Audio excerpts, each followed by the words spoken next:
on. While I ride trap on my chrome. Always sip on my own. Don't need you all in my zone. Spend so much time alone. While I ride trap on my chrome. Don't need you all in my zone. Spend so much time alone. While I ride around with my chrome. Always sip on my own. Don't need you all in my zone. Spend so much time alone. While I ride around with my chrome.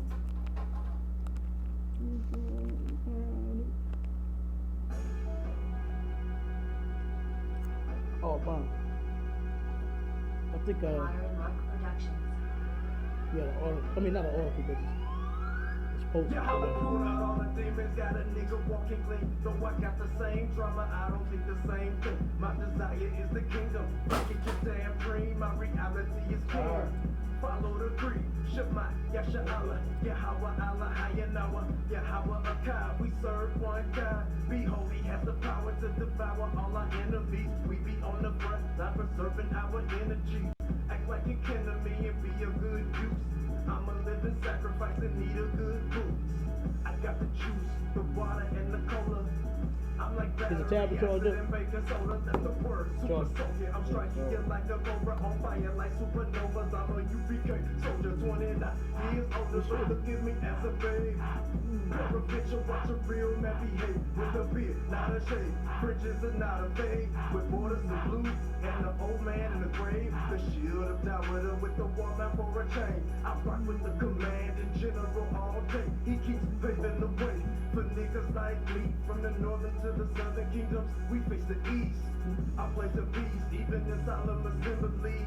At the feast, we rep Yahweh, shout our king is a beast. We hit the streets, highly anticipating the win from the Almighty while we reveal the man of sin, giving back the true identity to his people again. Isaiah 49 and 6 is how Israelites get sick. Get in the church, more to your bricks. What's your wage? 144K later. Fuck the style, watch me hit you with that UPK smile. Fuck the smile, 1969 UPK style. Fuck the style, watch me hit you with that UPK smile. Fuck the smile, 1969 UPK style.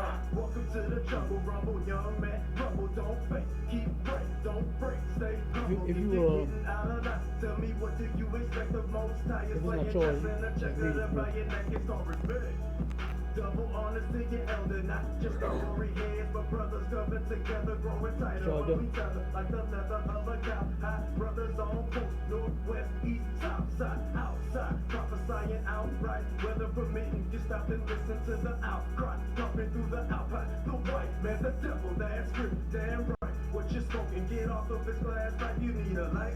We standing in, bringing out the scriptures. If you open your mind and close your legs, you'll get the picture. But the two-thirds will pick up the elect is on deck. Yahweh is a man of war, the battle is high tech. The kingdom is at hand. Get your butterfly eyes check. Back up, or you could die. This is not a test. We'll scoff or we tree upon our head. Just a little upon our chest. The generals on the deck. You have a spirit of unrest. I detect you're a Christian. Or your iman is missing, but you believe you're Egyptian. Come up out of that madness and leave those religions. The white man, the devil on earth. In case you missed this, not a mystery. We shout it at the top of our lungs. But honor and dignity are preserved for his prodigal sons. We're number one in abortion and a murder rate. Plus the prison stay a result of our language and gays bringing ties to the UPK. If you baptized in newly made, cause up until now, you've been a face in the crowd. Bringing ties to the UPK. If you baptized in newly made, cause up until now, you've been a minstrel's time. Fuck a style, watch me hit you with that UPK slap. Fuck a smile, 1969 UPK slap. Fuck a style, watch me hit you with that UPK slap. Fuck a smile, 1969 UPK style. Alright, Shalom Israel. We got an Isupk started out of 1 West, 125th Street in Harlem, New York, under Commanding General Yohana. And we are not affiliated with no other Hebrew Israelite group on the planet Earth. We are located here at 5261 Delmar Boulevard in Suite A, St. Louis, Missouri, 63108. And if you want to call in to the conference line, you got any questions, want to make a comment, or just want to listen live, we got 4 numbers you can dial, then we give you access code to all of those numbers. All right, it's 712-832-5885. 8330. Then you got 218-339-7800, 605-562-0400, 641-426-1600, and the access code for all four of those lines is 825-1636. And of course, we on YouTube, Twitter, Facebook, for the Periscope. You understand? We live right now, all right? So if anybody got any questions, go ahead and give them now. Of course, if you're in the class, raise your hand, say Salaki. If you're on the line, take your phone off of mute and say Salaki or excuse me, and we'll get to you. All right?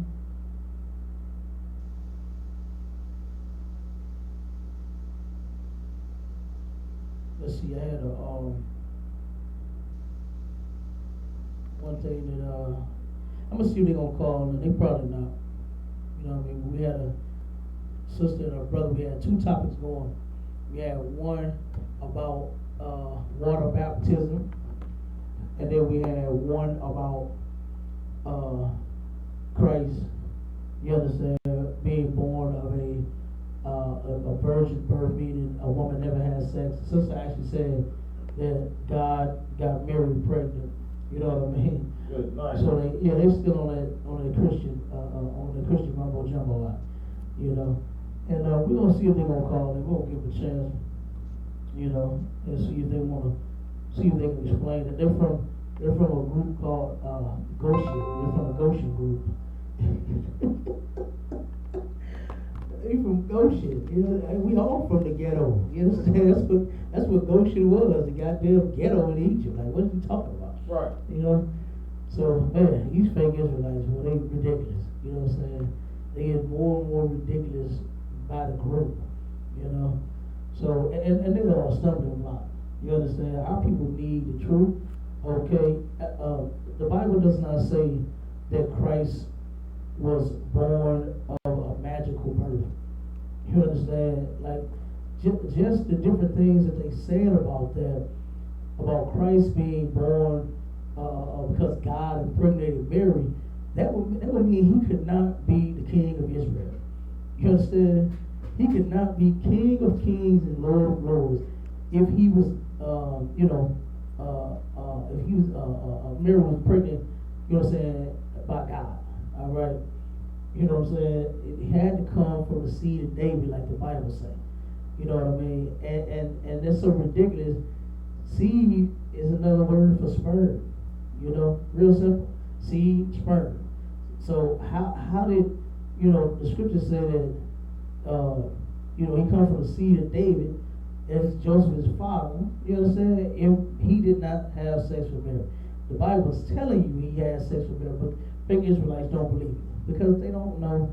You understand? They don't know the Bible. They're not in here. You know, they just, you know, pushing the same Christianity. That's all. I mean, I heard that when I was in a Christian church. I was scratching my head trying to figure it out. Like, God got Mary pregnant. Like, wait a minute. Like, would he ever do that again? Would he do that to my mother and give her pregnant? You understand? I'm like, damn. Like, hold up. God doing that kind of stuff? Like, man, it's just ridiculous. But and it's a lie. You know what I mean? So I'm gonna see. Ain't nobody responded yet. You know, they had all the scriptures to post on Facebook out here. Boy, they be posting like crazy on Facebook. I'm like, damn, I know they fingers hurt. You know what I mean? Damn.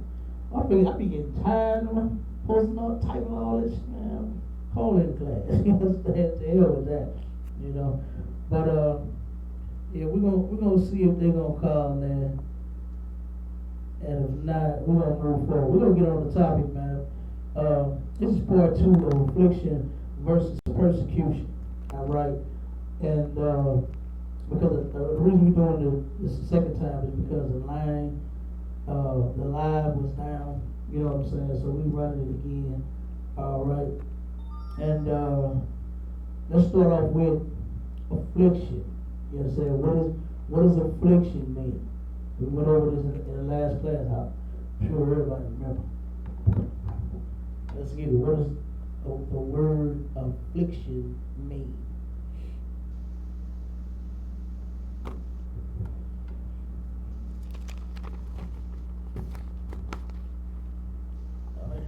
like John Muhammad, get them Google machines out. Get them Google machines out and Google it. Oh man. Okay. I'll go ahead. Something they call is pain.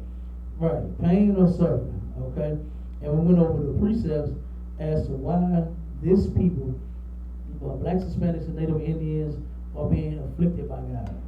Okay, we went over that in 2 Maccabees 7:32. You want to get it? Grab it again, Bob?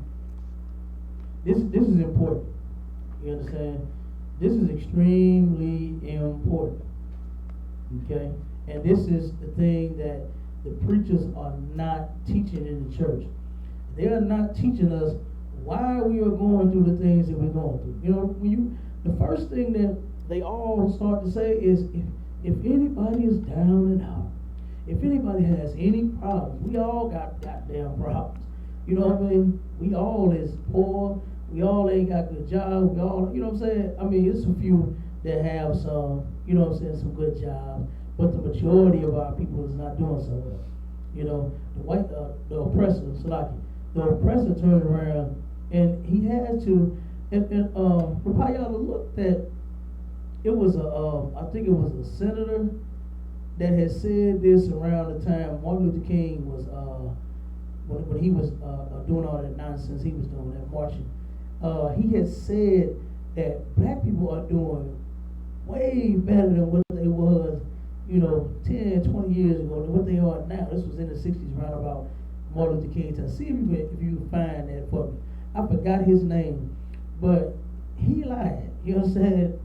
Negroes was not doing so damn good in the 60s. That's why they was marching. You understand? That's why they was marching to get jobs and equal pay and all this nonsense when we had our own neighborhood. That was so stupid. That was ridiculous for Martin Luther King to take the lowest chosen people and try to join us to our oppressor, thinking that was going to make everything better. Like, now we working his jobs and we still are not getting paid what we are worth. Minimum wage is supposed to be $20 an hour. That's the minimum. The white man, just think about it. He's making billions of dollars a year. You know what I mean? And here he is give you a little lousy $7.75. And they expect you to be happy about that. And then knowing that you can't even keep up with everything that you need to keep up with. You found it? Who was that? Lyndon Johnson. Lyndon Johnson. And what did he say? Nice and loud word. Probably calm. Lyndon Johnson was a civil rights hero, but also a racist. Don't fish. Damn, man. Henry. You just turned it off.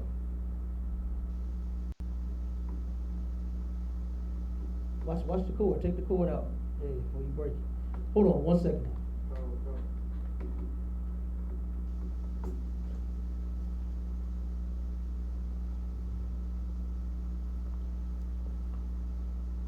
One second. Let me get the live back going.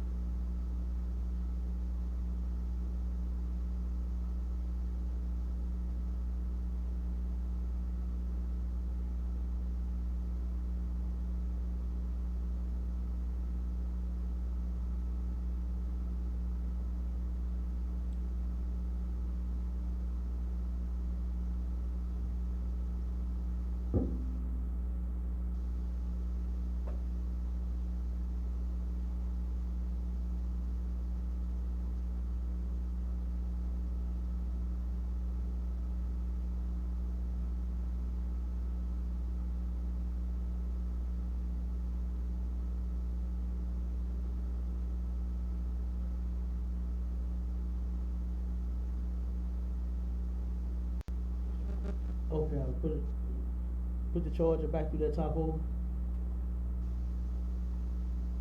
No, put the charger in there first, and not in through the hole.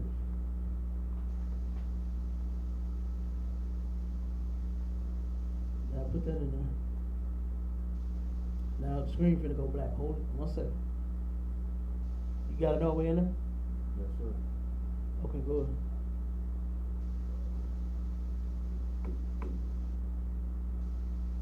tilt it back a little bit. Tilt it back. About back. There you go. All right, start him up. Okay. All right, go ahead and read that. Payola. Okay. Lyndon Johnson was a civil rights hero, but also a racist. Okay, Lyndon B. Johnson was a civil rights hero, so they say, Right. but he was also racist. All of our oppressors are racist. Right. You know what I mean? Get that through your thick, nappy head. You know what I'm saying? Right. That they all racist, man. You know? They all claim on one end to be trying to help us, but then at the same time, they know that this stuff they ain't doing, nothing that they doing for their own people. You understand? They giving us crumbs. You know what I mean? They keep us begging for more. You know, have us coming back, throw a little something at us, throw a little food stamp, $65 worth of stamps at us. You know what I mean? And then turn around and have you coming back begging for more. You gotta turn around, hurry up and go fill out the paperwork. You gotta go look for a job. You gotta, if you make $1 over, they cut you all the way off the damn $65. You know what I mean? The stuff that they giving us is really not helping. It's just to help slave be a slave. You know what I'm saying? That's all it is, to help keep you a slave. Now, if you get benefits, get them. You understand? We ain't against them. You know what I mean? We poor. You understand? If you need them, get them. Right. But I'm just saying, but you come in here, you ain't gonna be no slave. You know what I'm saying? You might get stamps, but you ain't gonna be no damn slave not up in here. You know what I'm saying? We're gonna take them stamps, we're gonna feed you, we're gonna do whatever the hell need to be done. If you got some Section 8, get it. You know what I mean? That's right. Or whatever you need, go and get it. You know what I'm saying? We not against it. All right? But just don't you come in here and you ain't got to be and feel like, you know what I'm saying, the white man make you feel, you know what I'm saying, because you get the assistance. You know what I mean? The woman, if she needs a place to live or need WIC for her kids, she can't have a man. That is ridiculous. You know what I mean? And sidebar real quick. When I worked down in Branson, Missouri, man, everybody down there in this country, okay, it's like country part down there, but that's where they got the big shows and all that, you know what I'm saying? Dolly Parton and everybody, you know, arcade, big arcades, and it's what's the thing? The go-karts and, you know what I'm saying, golfing, mini, us all, look, it's a one whole strip. And the drive-in movie theater. Oh, they got all that, man. They got everything. I'm telling you, it's one whole big old strip with nothing but fun. But this place, hey, they pour down there. You hear me? And guess what I saw? I saw white families shopping together using their food stamps. You know what I'm saying? I saw a couple, they arguing over who food stamps we gonna use. You know what I'm saying? But guess what? Black people, when they apply for them, you can only get one per household. Right. You know what I'm saying? But them, they in the store arguing over who stamp. Well, no, use mine. No, use mine. No, we're gonna save though. No, use mine, honey. Here, take this. You know what I'm saying? That's what they was doing, straight up. But black people, we don't get that luxury. You know what I'm saying? You get one per household. You know what I'm saying? When it's 10 of us living in one house, because we all poor, and then now we all 10 got to live off of one $65 booker stamp. Now you can't tell me that that's not oppression. You know what I mean? You can't tell me that the devil, he don't know what the hell he doing. He knows exactly what he doing. You know what I mean? And they all racist. And this man that they claim to have been a hero was a racist too. Right. Go ahead, read it, see what he said. Right. Lyndon Johnson, who committed most of his life to defending white supremacy. He did what? Committed most of his life to defending white Committed supremacy. most of his life defending white supremacy. They all of them do. You know what I'm saying? All of them do. Abraham Lincoln, y'all thought he was so great. I remember when I was a kid. Right. When all I kept hearing was Abraham Lincoln freed the slave. He freed the slave. No, he did not. Right. You know what I'm saying? Ownership just went from one hand to another. You know what I'm saying? That's all. And guess what? We still slaves to this day. You know what I'm saying? We are still they slaves. But black people, being, you know, not in the truth, don't have any knowledge of nothing. You know what I'm saying? Listening to these Christians, listening to Martin Luther King, you understand? Listening to their preacher, Abraham Lincoln freed the slaves. But Abraham Lincoln said out of his own mouth, I don't even give a damn about the slave. I ain't even worried about freeing them. That's not even my goal. His goal was to preserve the union. You know what I'm saying? That's what his goal was, to preserve the union, to keep white people working because they was complaining because hell, the slaves was working 16, 18 hours a day with no break. Right. So once we so-called got free, we was still making them 16 or 18 hours. And who do you think they was hiring? You know what I'm saying? The devil was hiring us. Because hell, you know, he know his people gonna take a smoke break every 10 minutes. Right. And am I lying? Right. Am I lying about that? Devils take smoke breaks every 10 minutes. Go ahead. Right, and the union, for them to catch up with us because of that, because we was working so hard for them to catch up with us, they created the union, Right. which was whites only, but you had to be in the union to get certain jobs. Right. So they railroaded blacks like that in order for them to catch up in the workforce. Exactly. And guess what? I was in the union. And it's the same way today. You gotta to get certain jobs, to get good money, to make good overtime, you know what I'm saying? Like in the painters union. Right. I turned around and they paid you for everything. You understand? But guess what? Guess I was the only Negro out of 100 devils. I was the only Negro out of 100. Now you already know I had to work extra hard to keep that position. You know what I'm saying? I had people, I'm the only one, and I had people coming in trying to get me fired. You understand? Because I'm outworking them. You know what I mean? Because, I mean, we just chose the people. We got some skills like that. You know what I'm saying? And they turn around and, man, what is this guy? I was an apprentice. You know what I'm saying? And apprentices only supposed to be able to do so much. Apprentices come in and move paint boxes, you know what I'm saying, the paint gallons and here, Right. and there, go get everything, go set up everything, you know what I'm saying, for the journeyman. They ended up watching me. I had some that didn't care, you know what I'm saying. They didn't give a damn. If I knew how to spray and I knew how to back roll, and I knew how to tape and do all that, they was like, do it. Right. You know what I mean? And the original crew that I started with, they was cool. You know what I'm saying? They wasn't tripping. They was like, let's get it done. So they saw that I had some skills and they put me to work. They was like, oh, go do it. Less for me to do. You know what I'm saying? But then there was some coming, what the hell is he doing painting? What is he doing spraying? You know what I'm saying? And they was calling the boss. You know what I'm saying? But the boss turned around and got rid of their ass. You know what I'm saying? Like, hey, leave him alone. That's our golden Negro.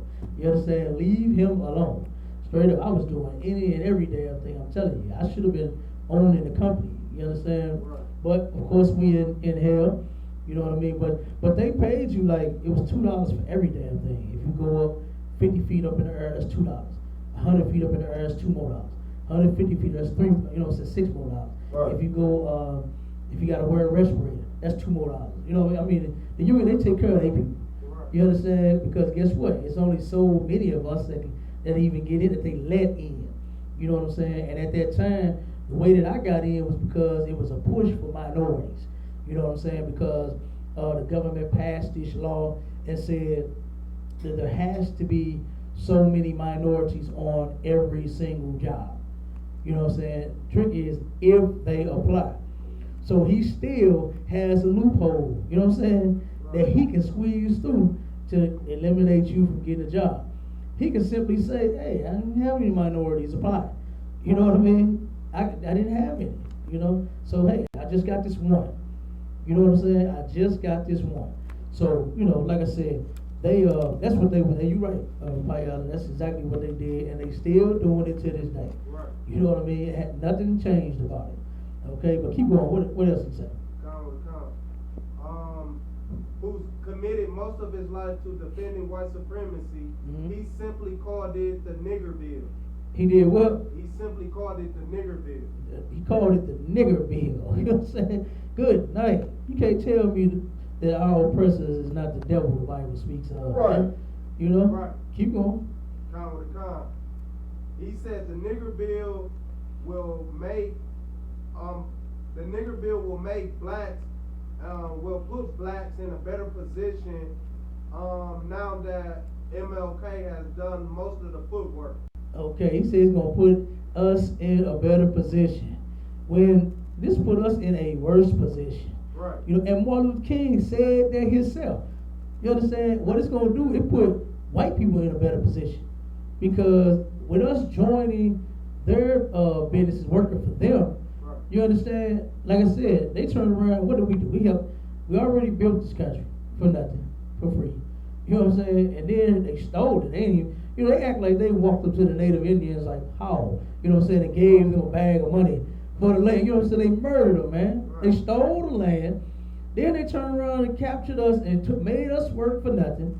You know what I mean? And then turn around and won't even give us a job, but deny us jobs. You know, so they play games with those jobs.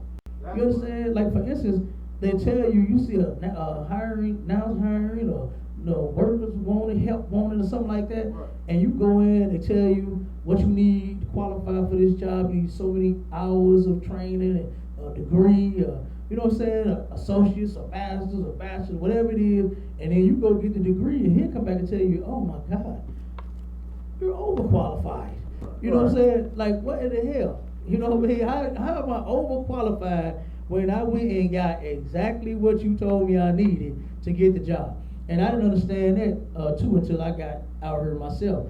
Is I remember when I was about, I think about 17, and I ran into this older brother that was in the grocery store, and he turned around, he was pushing buggies. You know what I'm saying? Like about 40, 50 years old, something like that. You know, and he just stopped me. We was talking about going to college and stuff like that. And I was thinking about going. You know, I said, you went? And he was like, yeah. He said, I got a whole master's degree and this and that, blah, several degrees. I said, damn, why you pushing buggies? He said, I can't find a job in my field. You know what I'm saying? And that's our oppressors playing that game, telling you, go to college, make something of yourself. You know, like them commercials with the dude with the hat turned to the side, to the back. You know, all you do is sit at home on the couch all day anyway.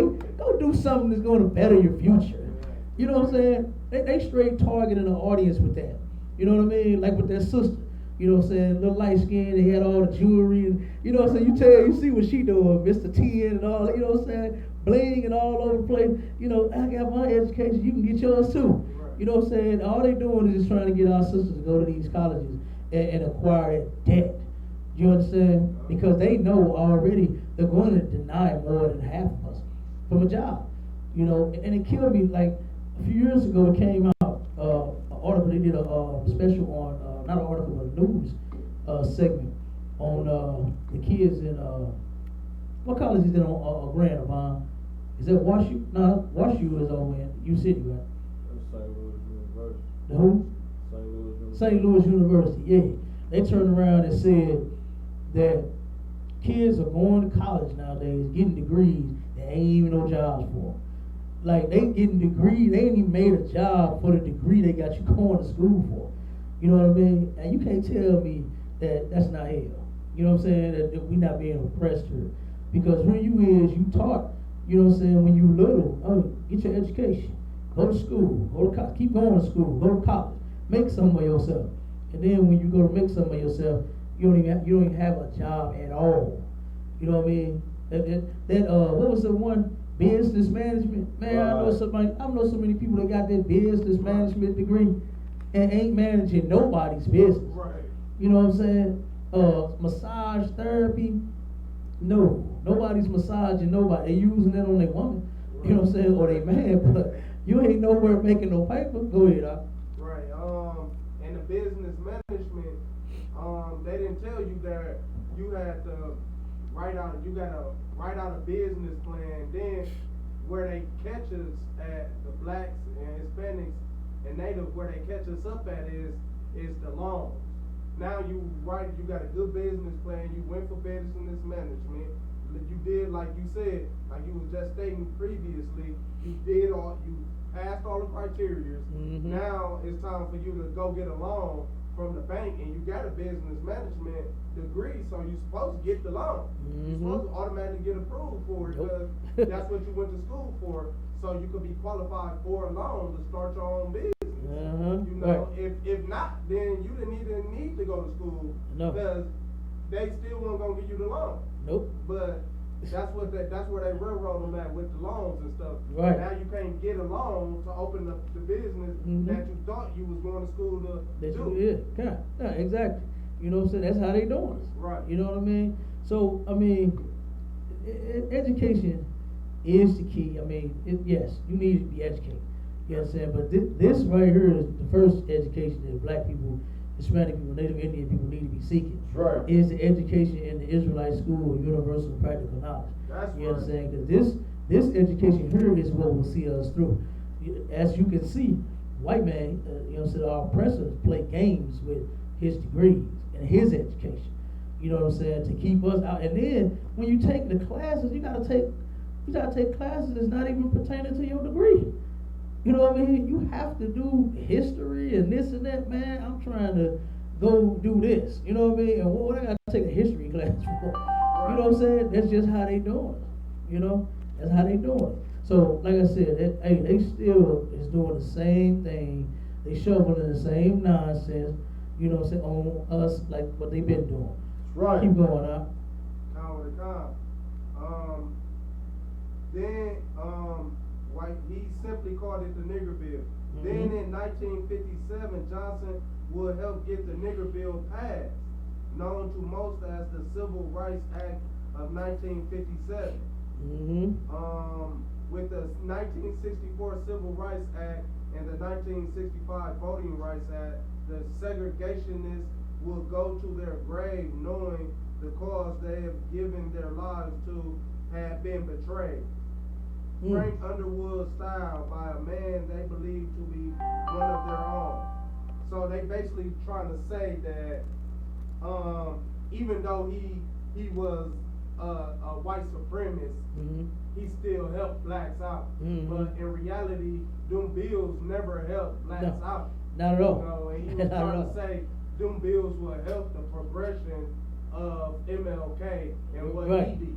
Right. But in reality, he was just a racist. And Exactly. the whole article is talking about how he forced the FBI and J. Edgar Hoover to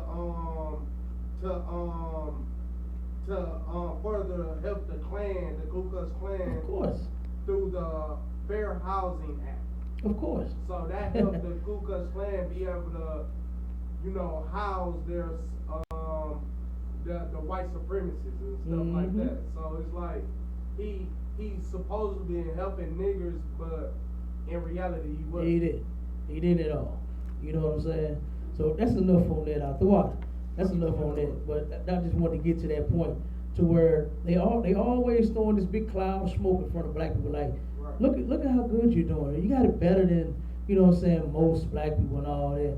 You understand? I don't give a damn. You know what I'm saying?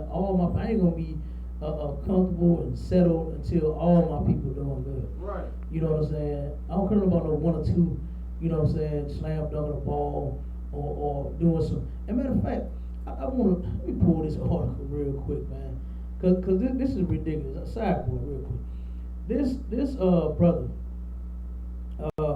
he owns, I don't know if, damn, hold on. 1 second.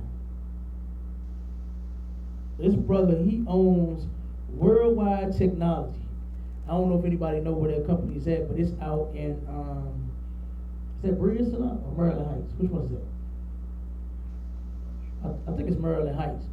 You understand? The brother, he got a massive company. You understand? This brother is making billions of dollars a year. You know what I'm saying? Black man. And let me show you what this cat is doing. Let me show you what this dude is doing here. When he's taking his billions of dollars and doing.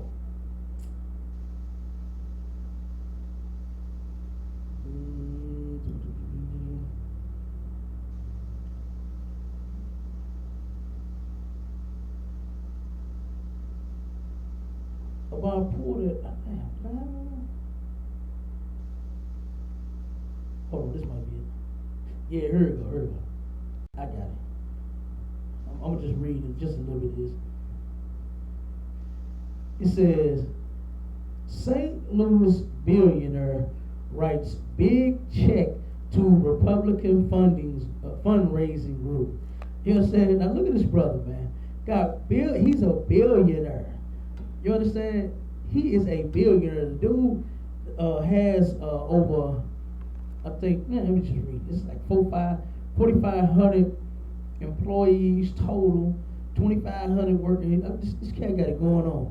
And he is turning around and sending money to Republicans to help them out instead of taking some of them billions and helping the poor brothers and sisters. You know what I'm saying? But I'm going to read a little bit of this. It say, The chairman of the board of one of St. Louis' biggest companies contributed $735,000 to a political action committee Wednesday that primarily supports electing Republicans to the Missouri Senate. And this is a brother. You understand? I'm gonna see if I can get his face up on this. Pull this article so you can see his face right here. While I read this. This is disgusting, man. This is disgusting. And this is what our people is doing, man. As soon as they get a little paper, they want to go and help white supremacy even more. They don't need no goddamn help. You know what I'm saying? They doing just fine. Okay? While they congratulating Martin Luther King, he the damn reason that they doing so good. Right. One second. See if I can get this picture of this cat over here. Yep, here we go.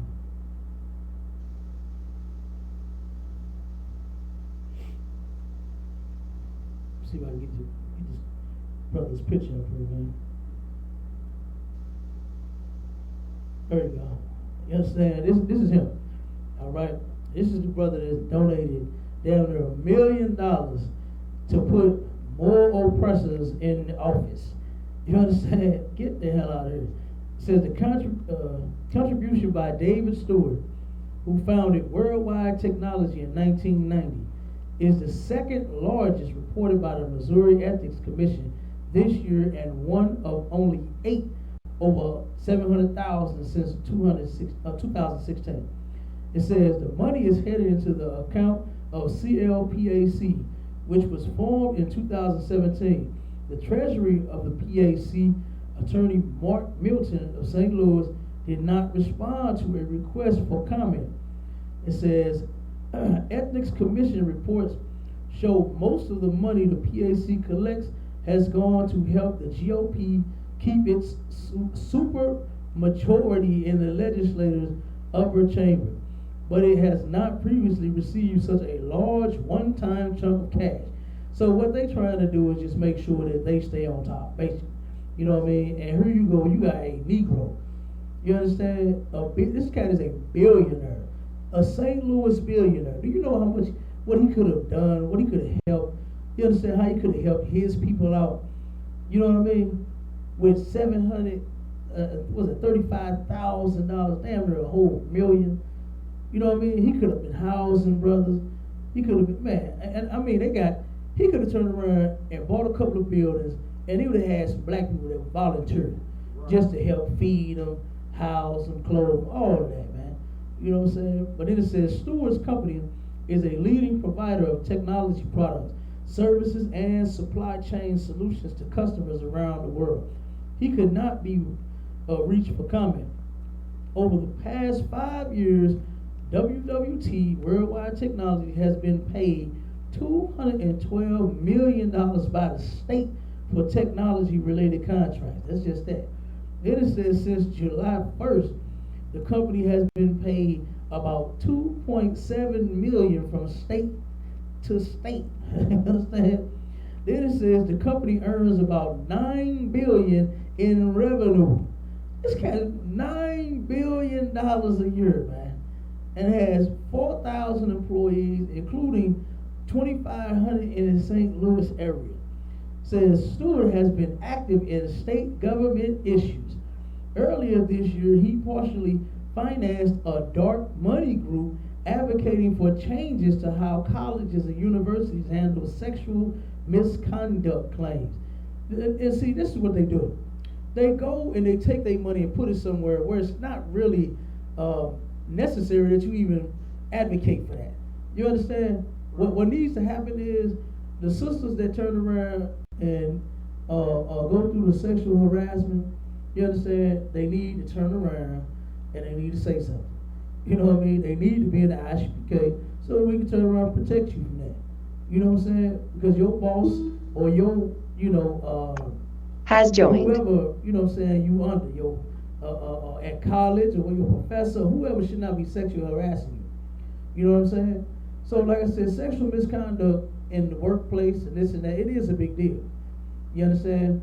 But you don't, that's not top priority where you spend big money to have sexual misconduct cases. That's what they do. You understand? It's the same as a rapper turning around and giving you a backpack and a turkey for, you know what I'm saying? A backpack for school and then a turkey for damn Thanksgiving. That's not doing anything. You understand? They never hit the point. It's cool. Our kids need backpacks. They do need school supplies. It's okay to have a turkey, but not for Thanksgiving. You understand? Because we're not supposed to be celebrating Thanksgiving. But they need to be hitting the source. You understand? That's what they need to be doing with their money. And this cat right here, it says the largest contribution so far this year was $1 million check written by Joplin Roofing Company magnate David Humphreys to a PAC that is fighting the state's new restrictive abortion law. Okay, so what they turn around and doing now is they trying to reverse the effects of the abortions, allowing, okay, I'm going to finish reading. It says, Humphreys, who typically contributes to Republican candidates, opposes the abortion law because it doesn't allow for abortions in cases of rape or incest. You understand? They trying to turn around and keep the abortions going. That's all. All right? And we read an article last week about self-managed abortions. You understand? That's all these different groups and these black people is doing, is pushing the white man's, our oppressor's agenda on us. You know what I mean? That's all they doing. Okay? Well, go ahead and read that, Bond. Give me that in 2 Maccabees 7 and 32. Come. 2 Maccabees chapter 7, verse 32. Nice enough. For we suffer because of our sins. We suffer because of our sins. Now, go to that, and pull that screenshot that I sent you up. We got a screenshot here from a sister on Facebook, okay, that is a sinner, full out. She's not the truth, you understand, and she's going through quite a bit. And we're gonna listen and see what she posted. We're gonna hear what she had to say about the different things that she's going through. Now, pay attention to that scripture. We're gonna read it again after the brother reads this post, the screenshot. Okay, keep going. Go ahead and read that. The screenshot. You got it? Is it on the tablet? I don't see it, so no. It should be the first one to say affliction. Come. You got it? Okay. Go ahead, read that. Can you see it? Come. Okay, go ahead.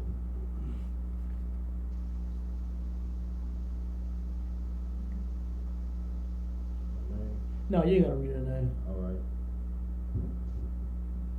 Lord, I know you have something better in store for me. You wouldn't place all this on me at one time. Okay, now stop. Let's slow down. Pay attention to the Christian before you get started. Okay, Christians believe that when they are sinners, of course, they already say that we're sinners. We're born into sin. We can't help but sin. I'm gonna sin until I die, right? And then I'm gonna magically go to heaven and be with the Lord. That's what they teach in the Christian church. That you just gonna sin no matter what, and everything is gonna be well with you. Then you're gonna take your sinful butt to heaven, and then you're gonna sin in heaven. You understand? Like, get out of here, man. Right. That's all a lie. It's all fairy tale. You understand? So she's saying, Lord, I know you wouldn't be putting all this on me for no reason. Read it again. Lord, I know you have something better in store for me. You wouldn't place all this on me at one time. Good night. You wouldn't place all of this on me. Guess what? Let me tell you something. When you are sinning, the Lord will do whatever He want to do to you. You understand? He's going to place all. The Bible says that He sits on the throne of judgment. You understand? God sits on the throne of judgment, man. And He said, if you sin against Him, if you are a sinner, you're going to be punished. You're going to be punished, and you're going to be punished until you are finally wiped off the face of this earth. You understand? That's what the Bible says. All right? Keep going. Keep reading, brother. And leave me out here all alone. Leave me out here now this is supposed to be God. You know what I'm saying? This is God. What they say in the Christian church, He'll never leave you or forsake you. But you see how confused Christians really are? Right. You putting all of this on me. And then they say, the Lord will never put more on you than you can bear. That don't mean if you are a sinner. That don't mean if you breaking God's laws that He's not going to put more. He gonna put it all on you. He gonna drop it down on top of your head. You understand? Like a damn roof caving in. That's what He gonna do. You understand? But He'll never leave you or forsake you. But Lord, I know you got something for me because you left me out here all alone. You understand? You got me out here hanging. Let's find out what else is happening with this sister. Keep reading. This has to be a testimony. This has to be a testimony. They always want to turn around and take their sufferings, their affliction, thinking that God is, testing them for something when He's actually punishing you. You understand? He's punishing you for your sins. Right. And the Christians in the church got to wake the hell up, man, if you want to stop being punished. If you ever want to have a real testimony to tell, you understand? You got to turn around. You got to turn from your sin. You cannot continue to sin and then thinking you're good. There are so many scriptures on that.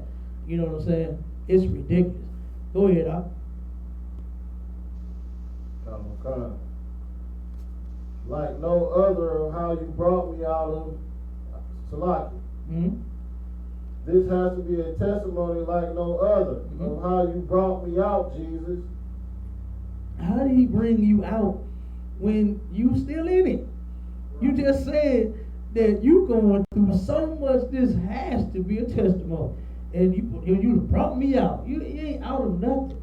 You understand? You keep on sinning, it's going to get worse. Keep going. When you're sick, lose your job. She said she's sick. She done lost her job. Keep going. No transportation. No transportation. She done lost her car. Keep going. And divorcing. Oh my God. Divorcing. She losing it all out.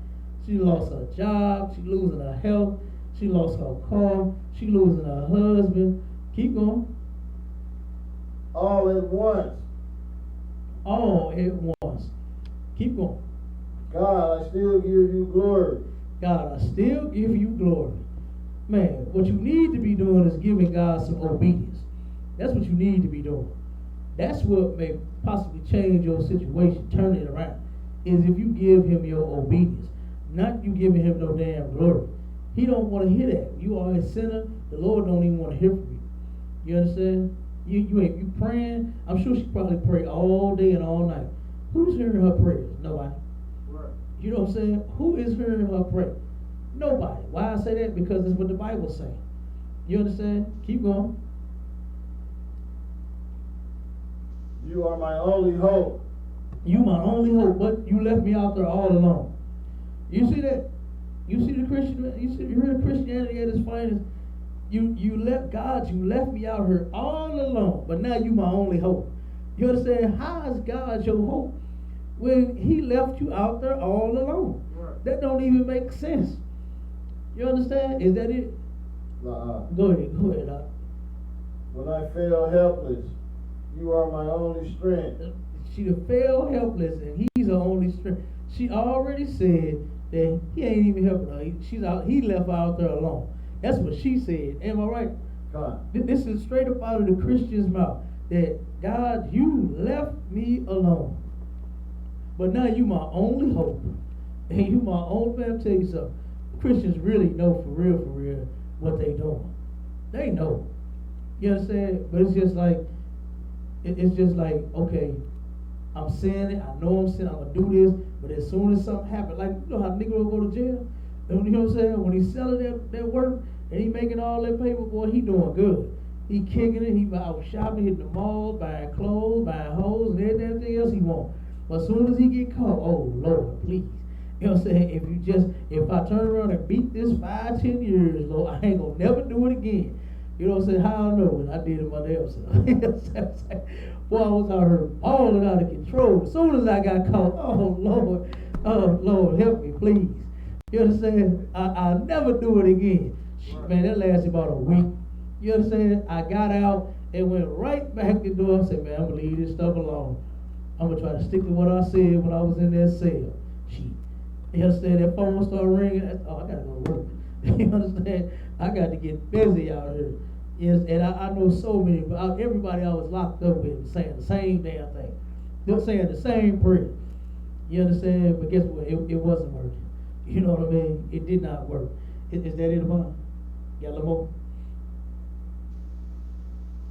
You are my only strength when I feel broken. You are my joy when I feel defeated. You are my strong tower that I can run to for safety, and your blood covers me. Oh, good night. Christianity at its finest.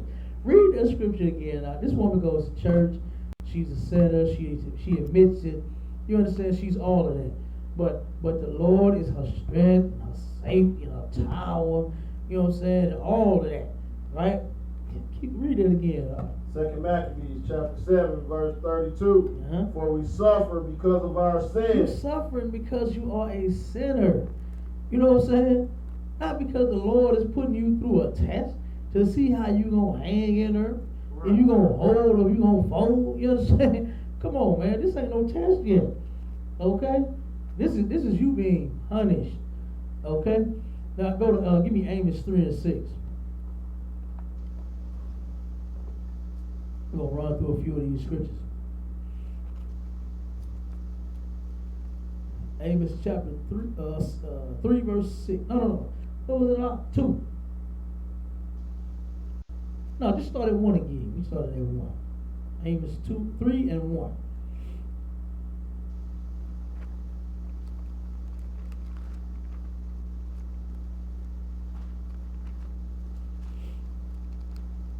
Amos chapter 3, verse 1. Hear this word that the Lord has spoken against you, O children of Israel. Okay, O children of Israel, that would be blacks, Hispanics, and Native Indians. Okay? And this is what the Lord said. He said he's speaking against you. You understand? Keep reading. Against the whole family which I brought. Against all of us. All right, keep on. Up from the land of Egypt, saying. Now there was, in record history, there's only one family that the Lord delivered out of the land of Egypt. Okay? And it wasn't Edomites, it wasn't Hamites, you understand? It wasn't Moabites and Amorites, it was Israelites, okay? Right. Blacks, Hispanics, and Native Indians. Keep on. You only have I known of all the families of the earth. Now, how sweet and how precious that is for the Lord to only know, he out of everybody he created, he only deals with one nation of people. You know what I'm saying? And for the life of me, I can't understand why Christians love giving our God to the other nations of people. You know what I'm saying? They love, he's for them too. You know what I mean? Right. And it's only when we're talking about our oppressors. You know what I mean? That's mainly when you never heard them really saying that he's God of the Chinese and he's God of the Japanese. Right. You know what I'm saying? They don't even say he's God of the Africans. And they be claiming that we Africans. They never say that. But God loved them too. You know what I mean? Our oppressors. Keep on.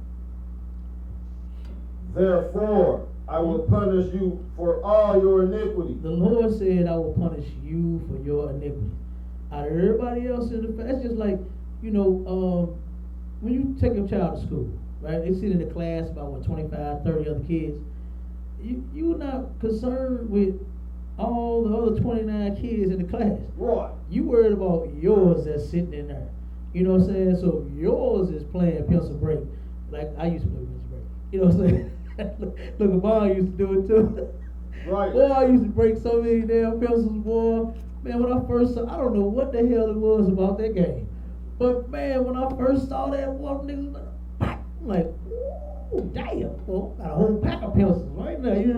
Man, I couldn't wait to sit up in the back. Well, I moved my seat from toward the front to in the back so I could play pencil break. Oh boy. I'm telling you, I broke so many damn pencils, lost like crazy. Boy, and then when I did get a win, boy, hey, I'm telling you, I used to get in trouble because I turned around and you know how you doing football, Jill, you know what I'm saying? I used to do that in pencil break.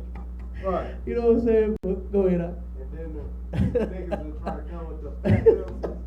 Like, yeah. The big round boy. It was like the number 3 or something. Yeah. Like them was fat like this thing. I used to break those ones too. Man, I'm telling you. Right. Damn, all y'all was bad. Damn. You know what I'm saying? Y'all supposed to be writing in English. And, Right. you know what I'm saying? The spelling and math, and y'all in there playing pencil break. God damn. Man, but yeah, I'm telling you, boy, hey, when your child, you get the teacher, call from the teacher that your child is in here playing pencil break. You understand? Then guess what? That's the one that you come in there to get. My mama used to come and get me. I used to say, Mom, I mean, he was doing it too. He was doing it too. I wasn't doing it by myself. Hey, I don't give a damn. You my son. You understand? That's how the Lord look at us. Right. You understand? We are His chosen people.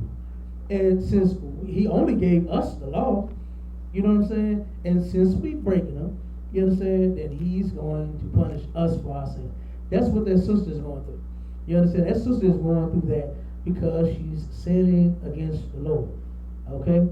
You turn around and you activated something that you cannot deactivate. But the only way you can is you got to return to the Most High and stop sinning. You know what I'm saying? That's the only way to deactivate that. Or she's going to, guess what, forever have those kind of stories to post on Facebook. The next one is going to be, Lord, you got me out here again. You know what I'm saying? You left me alone again. I lost my job again. You understand? And she's going to think that this is going to be something that she's going to just tell the world and just be, oh my God, yes. You know what I mean? I got to follow me some Jesus. I got to get covered with the blood too. You understand? When they're not telling our people the truth is that the Lord is punishing you. You understand? Because you are a sinner. Right. Scripture just said that. You know what I'm saying? And I don't know where it changed it in the New Testament. You know what I'm saying? Where did it change it in the New Testament that the Lord is not going to punish you for your sins? I'll wait. You understand? No Christian can even answer that. Because guess what? It ain't going to stop. Go to Galatians 6 and 8 out. It's not going to stop unless you stop. You understand? That's who needs to stop.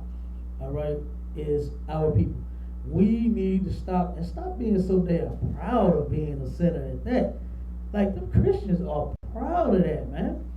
They just sit and talk about how they sin against the Lord. And real quick side, I was in the store the other day, and I seen a young lady I grew up with, and me and her we got to talk about the truth. You know, she had just left church on Sunday, just left church, and she got to talk about how she loved the Lord, and she praised, danced, and all. I said, yeah, you is working with just what the pastor want to see. You know what I'm saying? The pastor wants to see that body. You know what I mean? That's why he got y'all out there doing that kind of stuff. They got them little girls in them little tights and dresses and had them flipping all around the damn church so you can see their little body. Right. You know what I mean? That's ridiculous. You know, here you is, you're a grown, thick woman. You know, praise dancing, you understand, around the church. I'm like, where is that in the Bible? Where is praise dance in the Bible? Right. You know what I mean? Where is that in the scriptures? See, I don't know. You know, we just do it. That's the problem. You know what I mean?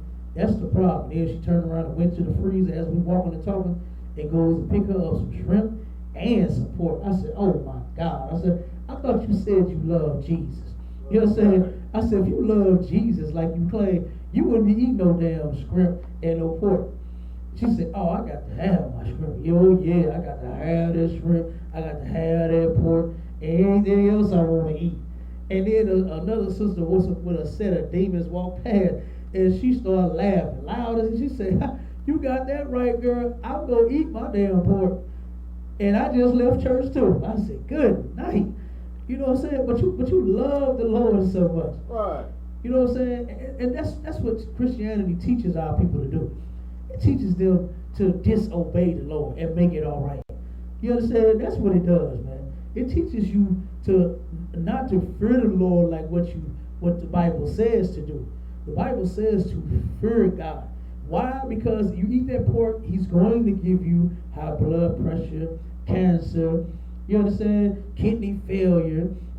What else are you known to get, you know what I'm saying, from eating unlawfully?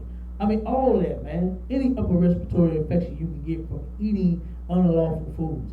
Things that, you know what I'm saying, you can go to your white doctor. Your white doctor will tell you stop eating pork. Because pork is no good. You know what I'm saying? He will tell you that, but you turn around, oh, whatever. What she say? all things is clean, and no, it ain't. You understand? No, it is not. You don't understand the Bible. You understand? Nowhere did the Lord say the thing that I deemed that was unclean for you to take into your body and eat. You know what I'm saying? Now it's clean. Right. He didn't perform no magic like that. Right. You understand? The same thing that was unclean when he made it and told you not to eat it is unclean today. That's right. You understand? That's why they turn around and have so many what's it? The doctors. What's that called? Is it the doctors? Is that the name of the show? TV show? The doctors. Come. And Dr. Oz. Who? You know? Is it Dr. Oz too? Salaki. Who is The it? doctors. The doctors. Yeah. Okay. That's why they making all the money they making off of telling you what's healthy, what's not healthy. You know what I'm saying? And they don't even eat that stuff. Right. You know what I'm saying? Because they know it has worms in it. You know what I'm saying? They know it do too. So, but the Lord said in the Bible that it's unclean unto you. You know what I'm saying? You're not supposed to eat that pork. Okay? You're not supposed to eat fish that does not have fins and scales. You have to have it both. You know?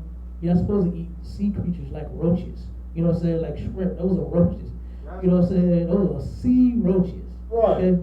Now the roaches you got in your house, you ain't gonna put them in the skillet. Right. You know what I'm saying? You ain't gonna fry them in the grease and eat them. You know what I'm saying? And you can't even get rid of them. You know what I'm saying? But you gonna eat a sea roach. You know, and it's extremely hard to even catch them. Right. You know what I'm saying? You know how many people that almost died trying to catch? They said that is the most deadliest damn job that there is trying to catch shrimp. You know what I'm saying? Because of where they at, way out there in the water. That's why the waters is filthy, because you're taking all the stuff the animals is supposed to clean the waters out. You know what I'm saying? And put them in your goddamn skillet when they need to be in the water. You know? But our oppressor, he is the devil, the Bible speaks of. And he don't give a damn. You know what I mean? But go ahead, I'll read that in Galatians. Galatians chapter 6 verse 8. Mm-hmm.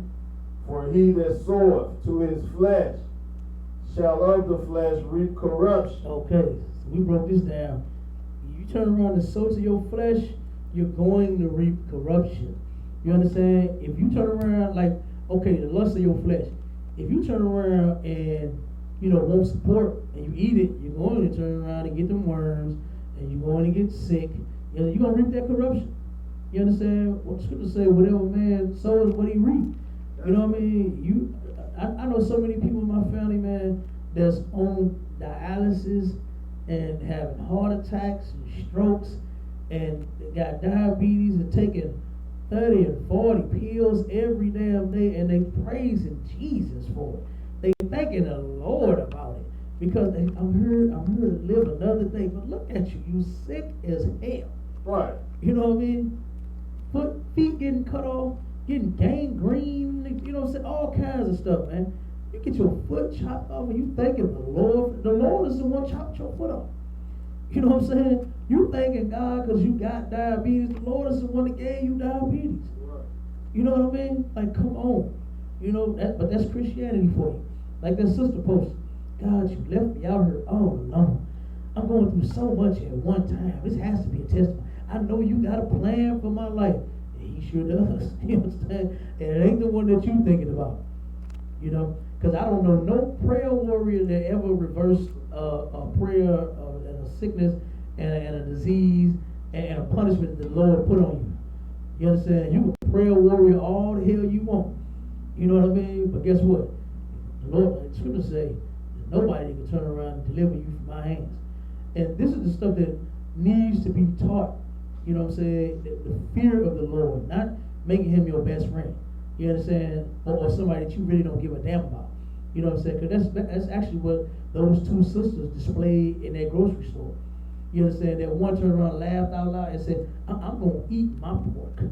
Damn that. You know what I'm saying? I'm eating that pork chop. Right. She probably had some in her basket. She's going to eat them that night. You know what I mean? But when she get that disease, then she going to want to go to church. And everybody going to stand up in the church. Oh, we're going to send Sister Pork Chop prayer. And we're going to ask God to heal her in the name of Jesus, and to cover her with the blood and get that cancer out of her body, Jesus. and when she gonna come back next week, you know what I'm saying, talking about all the pills she gotta take. You know what I mean? And the prayer that just didn't work. Now I wonder why the Christians never come back and say, Pastor, that prayer y'all prayed, it didn't work. Yeah. I'm still sick. You know what I'm saying? Right. I thought you was the one that knew how to get a prayer through to God, right? Ain't that what they be lying and saying? Oh, you talking to somebody that know how to get a prayer through. Right. Do you understand me? Right. Do you hear me? In the name of Jesus and the blood. You know, it's like a jungle sometimes. Make you wonder how a nigga going under. You know what I'm saying? Not me though. I get a prayer through. You know what I'm saying? It's so silly, man. Right. You know what I'm saying? If you can get this prayer through, then why am I still sick then? You know what I mean? Why did I get the diabetes? I mean, damn. For real, as much as you've been praying, nobody should get anything at all. You know what I'm saying? You've been praying for hundreds of goddamn years. Nobody should even get sick. God should have heard the previous prayers like, you know what, damn, that was about 1,000 prayers. You know what, we're going to let diabetes bypass them. You know what I'm saying? We're going to let AIDS bypass them. We're going to let cancer bypass them, heart attack, stroke. Nah, not this people. They've been praying forever. You know what I'm saying? What they like to say, prayer changes things. The Lord is not even hearing you pray. That's right. You know what I'm saying? You got to stop being so goddamn silly in that Christian church. You got to grow the hell up and know that the God that you serving in that church is not the God in the Bible. You know what I'm saying? The God in the Bible, he's a no-nonsense God. He don't play that. You know what I'm saying? What they say, like, homie don't play that? God don't play that. You know what I'm saying? The Most High does not play like what you do in church. You know what I'm saying? Thinking that you can do whatever you want and then there's going to be no repercussions. You know what I'm saying? That's not God. Okay? Go ahead, keep reading. But he that soweth to the Spirit shall of the Spirit reap life everlasting. Okay, so I don't understand why the Christians in the church don't teach these scriptures right here. That's in the New Testament, right? Ain't that where we at? To where it says, if you sow corrupt, if you sin, you understand, then guess what? Your flesh, you gonna reap that benefit. You understand? And it ain't a benefit like a good thing. You understand? A reward, like it's a good reward. You're going to get that repayment. You're going to get punished for that sin. Go to Romans 1:18. We're going to stay right here in the New Testament for a minute. Because the Christians in the church, they turn around and claim that the Old Testament is the way we used to live and how we used to do things. But now we're doing it according to Jesus. Let me tell you something. They're not doing anything according to Jesus either. Because Jesus said to do the same old thing that we were supposed to have been doing thousands of years ago, which was keeping the law. You understand? Nothing changed. You know what I'm saying? Christ did not take away the law. He didn't say, just believe on me. Like, yeah, I believe in God. I believe in Jesus. Every Negro say that. You know what I'm saying? But a belief requires action. So if you truly believe in Christ, that means you're going to do something about it. And that doing something ain't going to church. You know what I'm saying? Because you are not doing anything by going to church. You understand? You are actually sinning by going to church. Because that is a worship of another God. All right? Go ahead. I'll read that for you. Romans chapter 1 verse 18. For the wrath of God is revealed from heaven against all ungodliness and unrighteousness of men. Wait a minute, but don't the preachers say that God just want to love you? He just want to love you and hold you and hug you and kiss you at night, and tuck you in tight, and make sure you all right. You know what I'm saying? He wants to do all those things to you. You know what I mean? But what the Bible say? The what of God? The wrath. Well, the wrath of God. Keep going. Is revealed from heaven against all ungodliness and unrighteousness of men. Against all ungodliness and all unrighteousness of men. You understand? The Lord don't play no games. Keep going on. Who hold the truth in unrighteousness. Okay, so you hold the truth also in unrighteousness. Give me Psalms 11 and 7 real quick. Give me Psalms 11 and 7. I'm going to jump on this scripture real quick. I know I said I was going to stay in the New Testament. I am. I'm coming right back. But I want to go here real quick. Because it's important to know that God has not changed. You understand? You changed. That's Okay? You did something that you wasn't supposed to do. The Lord never changed his mind. Okay? The thing that he did do was he sent his son to correct us. You know what I'm saying? To say, like, to check us, get us back in line. You understand? By Christ's teachings, we now have a way back to the Lord. You can get it right. You know what I'm saying? And that way that you get it right is by following Christ. Okay? Go ahead, I'll read that for you. Psalms chapter 11, verse 7. For the righteousness, Lord loveth righteousness. Read it one more time. For the righteous, Lord loveth righteousness. For the righteous Lord loveth righteousness. You understand? In Romans, it says that the wrath of God is revealed from heaven against all ungodliness and unrighteousness. You understand? The Lord is going to put righteousness in unrighteousness in its place. He's going to punish you. You're going to get whatever he feels like doing. He's going to, take your kids away. You understand? Black folks just love their kids, right? The Lord will punish you through them. You know what I mean? He'll do whatever he feel like. They give you a disease, an STD. You can get a damn upper respiratory infection. You can get cancer. You can go blind. Whatever he feel like doing, whatever, you know what I'm saying, pleases him. You understand? He will do that. Okay? Now the Lord, he don't want to. He don't want to put you to death. He don't want to give you AIDS and syphilis and herpes. You know what I'm saying? But he has no, you leave him with no choice because you won't stop sinning. You will not stop doing the things that you are doing. So you leave God with no choice. I mean, just think about a child, you understand, that turns around and continues to disobey their father time and time and time again. You won't listen to your father, you won't listen to your mother. So I gotta beat your ass every single day. You know what I'm saying? Every time I come home, I can't come home to a clean kitchen, trash taken out. You know what I'm saying? I got you sitting on the game again. You know what I'm saying? And you ain't did none of your chores. The grass ain't cut. You ain't did. I got to get on your head again. You understand?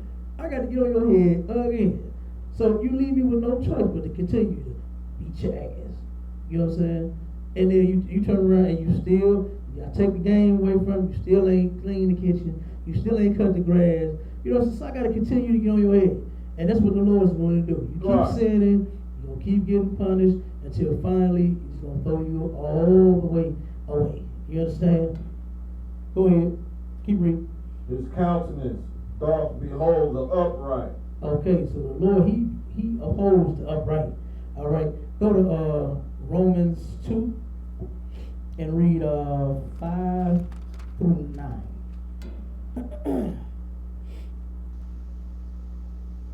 Romans 2, chapter 5, verse 9. Romans 2, verse 5. Yep. But after thy hardness and impotent. That's it. You got it. An impotent heart treasureth up unto thyself wrath against the day of wrath. Impenitent is like, I believe that word is like unwilling. You understand? I think that's what that word means. I'm going to double check that. Let me see.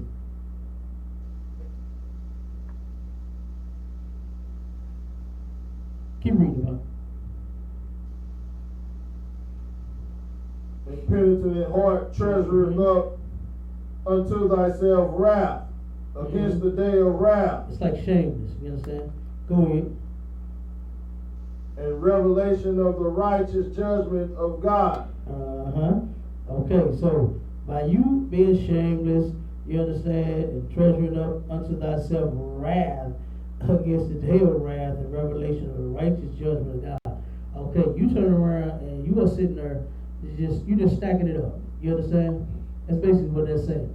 You turn around and one day you're going to get that judgment. You're going to get that punishment. Keep going. Who will render to every man according to his deeds. So you get that. You understand?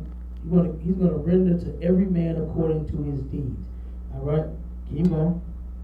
To them who by patient continuance in well-doing seek for glory and honor and immortality, eternal life. So you get that. To them who by patient, continuous, well-doing. That's what you want to do. You understand? You want to learn to do well. Okay? If you want to learn to do well, you come into Isupk. You understand? You want to continue to be a sinner and keep making the Lord break you off something proper, then stay in the Christian church or the Israelite Christian church. You understand? Right. Same thing. Okay? Go ahead. But unto them that are continuous, Contentious. You like understand? contentious, Yeah, meaning that you think you want to fight against the spirit. That's in the scripture too. You understand? Where the Lord said, "My spirit will not always strive with man." Meaning, I'm not going to keep on fighting with them. You understand? To get them to do what I want them to do. One day, I'm going to turn around and I'm going to put an end to this. And that's what the Lord did by throwing us completely in the trash. He threw us all the way away. You understand? But thank God that He is a God that cannot lie and He keeps His promises. You understand? Even though He threw us away, tossed us in the trash, we have a way that we can return now. You understand? And it's in the same book. You understand? All you gotta do to learn it is just come in here. You know what I'm saying? Yes, you have sinned, you turned around, and that's the reason you're suffering. But the Lord, the same God that threw you away, made the way for you to come back. You know what I'm saying? Now, they talk about a father. That's an excellent father right there. You understand? To turn around and say, okay, to teach you a lesson, I'm going to throw you all the way away. You are no longer my son or my daughter. But if you want to come back, this is how you come. You know what I mean? Man, I'm telling you, when I heard the truth, I jumped on it. You know what I mean? I jumped right on it. I ain't wasting no time. You know what I'm saying? Because I knew something was wrong. But I just didn't know what, because I was in the church. You know what I mean? They were singing every goddamn Sunday. You know what I'm saying? As soon as I come in, the music is gone. It's the music gone. They turned up, boy. I'm like, damn, it's 9 o'clock. y'all getting it up in this. It's 9 o'clock in the morning. Damn, I'm half asleep still. You know what I'm saying? God damn. They turned up in the church. Go ahead, I'll keep reading. and do not obey the truth. If you do what? Read it again from the top. I'm going to let you read that whole thing. But unto them that are contentious, But them that are contentious, that like to fight against the Lord, keep on.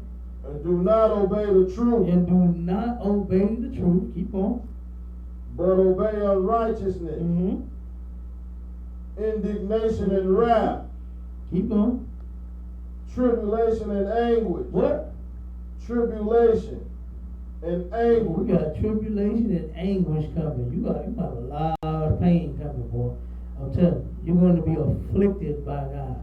You understand? This is right here in the New Testament, where the Christians claim that this is how they live in their life. You understand? But the scripture right here tells you that if you sin against the Lord, tribulation and anguish, you're going to have problems. You understand? That's why you think all the Christians have problems. And they need prayer every damn week. You know what I'm saying? They go to the pastor every week for prayer for something and something going wrong and this and that. When the pastor has the damn opportunity and the chance to help fix them black people, poor black people's lives, but he won't do it. He tells them, put some money in the bucket and have faith. You got to have faith. You understand? You got to believe that God is going to turn it around. You understand, man? Please. What that scripture say? Y'all read that from the top. Tribulation and anguish. Tribulation and anguish. Not putting no damn money in the bucket. That ain't gonna fix it. Keep on. Upon every soul of man that doeth evil. Stop right there. Tribulation and anguish, okay, against every man that doeth evil. And what is it to do evil? Who knows what it means to do evil?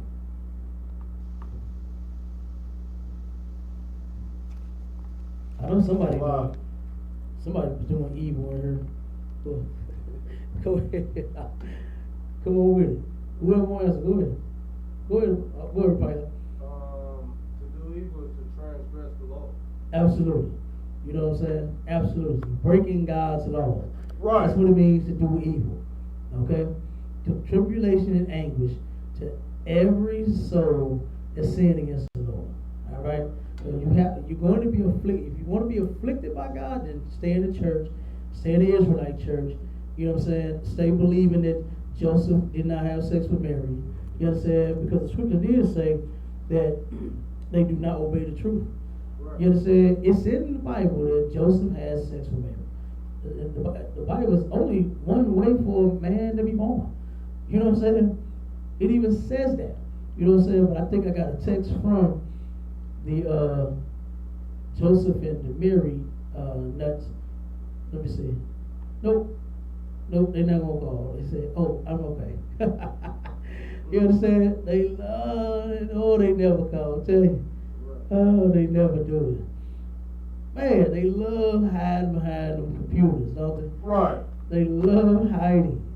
Okay, that's because they can't prove nothing that they say. That's right. You know what I'm saying? But let's keep going, man. Let's keep going on this lesson.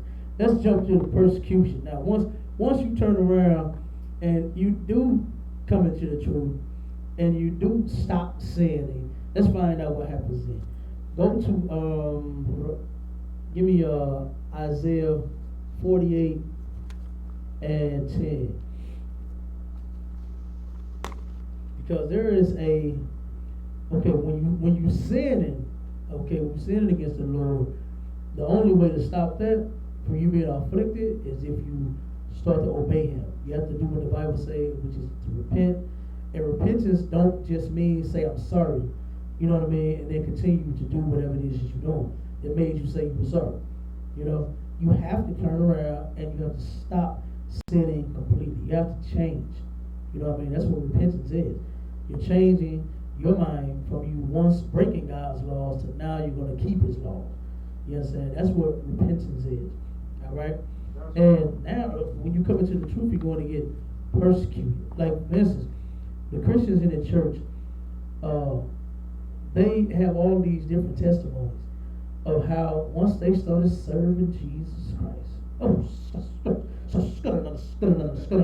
you understand? Woo, my life got so bad. Yes, G, turn it all around. You know what I'm saying? They be lying. Man, they lying. I'll tell you. That's not what the Bible says. You understand? The Bible don't say. That's just it's the beginning.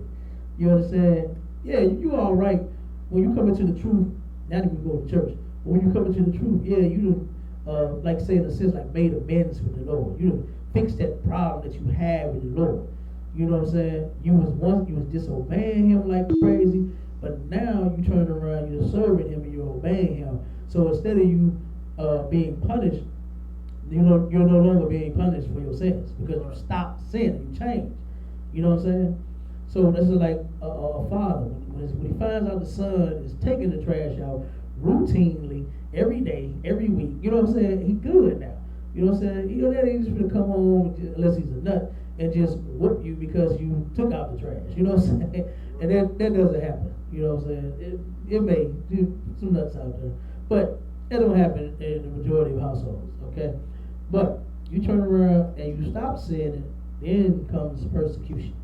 All right, give it to me, man. Isaiah 48, verse 10. Behold, I have refined thee, but not with silver. I have chosen thee in the furnace of affliction. The furnace of what? Affliction. Okay, keep going. For my own sake, even for my own sake, will I do it. For how should my name be polluted? Okay, so the Lord is going to turn around and He's going to turn this thing around for His sake. You understand? And guess what? That's what we need to be doing. Because, say for instance, if the Lord had not have put us away, you understand, and punished us for our sins, who would fear the Lord? Who would, you understand? If He actually was like what they teach in the church, like your best friend, your BFF, you know what I'm saying, your lover, you know what I'm saying? If He was actually like that, just let you do whatever you wanted to do, and He never did it, what would that say about Him? You understand? What kind of God is this? You know what I'm saying? To give His people rules, and then let them break them, and then He still love you, and then He holds you at night, then He comforts you. You know what I'm saying? Come on, man. Who would, God, nigga, please. You know what I'm saying? You'll be like, what's your God, man? And, you know what I mean? Well, look at your God. You know what I'm saying? Your God letting you be gay, and you ain't got AIDS. You know what I'm saying? Your God letting you turn around and rob everybody on the block, and you ain't went to jail yet. Your God is letting you sell all the dope in the world. You know what I'm saying? And you like Scarface. You love to the yayo, running in and out the bank. You know what I'm saying? Putting all kinds of cash in it, and you ain't had nobody rob you or nothing. Man, please, if the Lord would not punish us, that would turn around and that would ruin his reputation. You understand? And guess what? God ain't finna let, he ain't finna let us, you, me, and no damn body else get away with that. You understand? His reputation means everything to him. You understand? And that's why it's so important for us to obey God. Give me Ecclesiasticus 2 and give me 2 and 5. Because the word persecution it means it's ill treatment. You understand? Because of one's beliefs, oppression, you know what I'm saying, torment, torture, things of that nature. You're doing something to a person for a particular reason. You understand? And following Christ, actually serving the Lord, that's what's going to happen. When you come into the truth, you're going to get persecuted. You understand? And that's what the Bible says. Read. Ecclesiasticus chapter 2, verse 5. For gold is tried in the fire, and acceptable men in the furnace of adversity. The acceptable men in the what? Furnace of adversity. In the furnace of adversity. You're going to go through some things when you come into the truth. Okay? When you come into the truth, you're going to get tested. All right? That's what the Bible say. And give me 2 Timothy 3, 11 and 12. Because you're going, if you actually follow Christ like what we do in the Isupk, you're going to get persecuted. Now let me ask you a question. Who is persecuting those Christians? Who's persecuting the Christian pastor? Everybody loves him. Even though he done molested everybody in the church. What does all the members do? They continue to go to his church. Eddie Long, all right, molested, what was it, 9 that came out. Okay, let's get that established. Eddie Long molested 9 boys. You understand? That was some horrible stuff to even hear, man. To hear these young men say, I can't even wipe the smell of that man off of me. This young boy, what was he like, 19, 20? You understand? He said, I can't get this man's smell off of me. That's hurtful, man. That hurt me to hear that. You understand? Another one turned around. He was a flaming homosexual. He turned just, all out flamboyant, okay, and killed himself. And now those boys have to live with what that man did. That damn predator was preying over, using money and trips and jewelry and clothes, sending them pictures of his body. You understand? Like, come on, man. Sitting there, he got to be a homosexual up there preaching in muscle suits. He want all the men, all the deacons and the reverends to see his body. You know what I'm saying? Come on, man. You know what I'm saying? Brothers in the school got muscles, they built and all that, but they ain't taking their shirts off and wearing tight shirts, looking, just dying for other brothers to see them. You understand? What they doing is they encouraging other brothers to get in the gym. I'm finna get back in the gym myself. You know what I'm saying? I get my swole on, you feel me? You know what I'm saying? But it ain't gonna be no Eddie Long about it, all right? But this dude here molested the 9 boys. And what did them people do? The members had turned around and said, that's still my pastor. You know what I'm saying? I don't care what happened. He's still my pastor. A woman came out on the radio and said that. She said, I don't care if he did it or not. He is still my pastor. And that's how them people, and they stupid. Right. You understand? You molest my child, you're going to be a dead goddamn pastor. Right. That's what the hell gonna happen to you, Salaki. You know what I'm saying? Straight up. I'm not finna turn around and come back to your church and you molest. Even if you don't molest my child, you molest somebody else's. What the hell I look like coming back here? You know what I'm saying? And they had another preacher that man, I always bring this story out anytime I talk about child molestation. They had a preacher in Detroit that molested all of the children in the church, and he actually got caught and went to prison. It came down to him getting out of prison. The church, he wanted his old job back. The church wanted him back, and they turned around and took a vote. They said, we got to do something because he molested all the kids, so we either going to get rid of the kids or we're going to get rid of the pastor and find somebody else. And they got rid of the kids. They turned around and said, kids, y'all can't come to church no more. You got to stay at home while the pastor come on in here and preach. Yeah, that's what they did. You understand? That's what they did. They turned around and threw, like, I mean, come on, just imagine, you know, your mother or your father not protecting you in such case. You know what I mean? To where the one somebody who you believe that even if it did happen to you, you still will want that person, your mother or your father, to do something about it. You know what I mean? And then turn around and tell you that you can't come to church no more. Right. Because the nasty pastor might freak you again. Right. You know what I'm saying? So you can't come. Go on. Stay at home. You know what I'm saying? Just think about that, man. What are them kids, what you think them kids feel like? You know what I'm saying? To where they not being protected. You wanted that greasy, nasty, slime ball of a preacher over your damn child. Right. That is disgusting, man. But that's what they doing in the Christian church. You know what I mean? That's what they doing in the Christian church. Now, read that scripture for me. Habakkuk, 2 Timothy, chapter 3, verse 11. Mm-hmm. Persecutions. What? Persecution. Persecution. Keep going. Afflictions. Affliction. Keep going.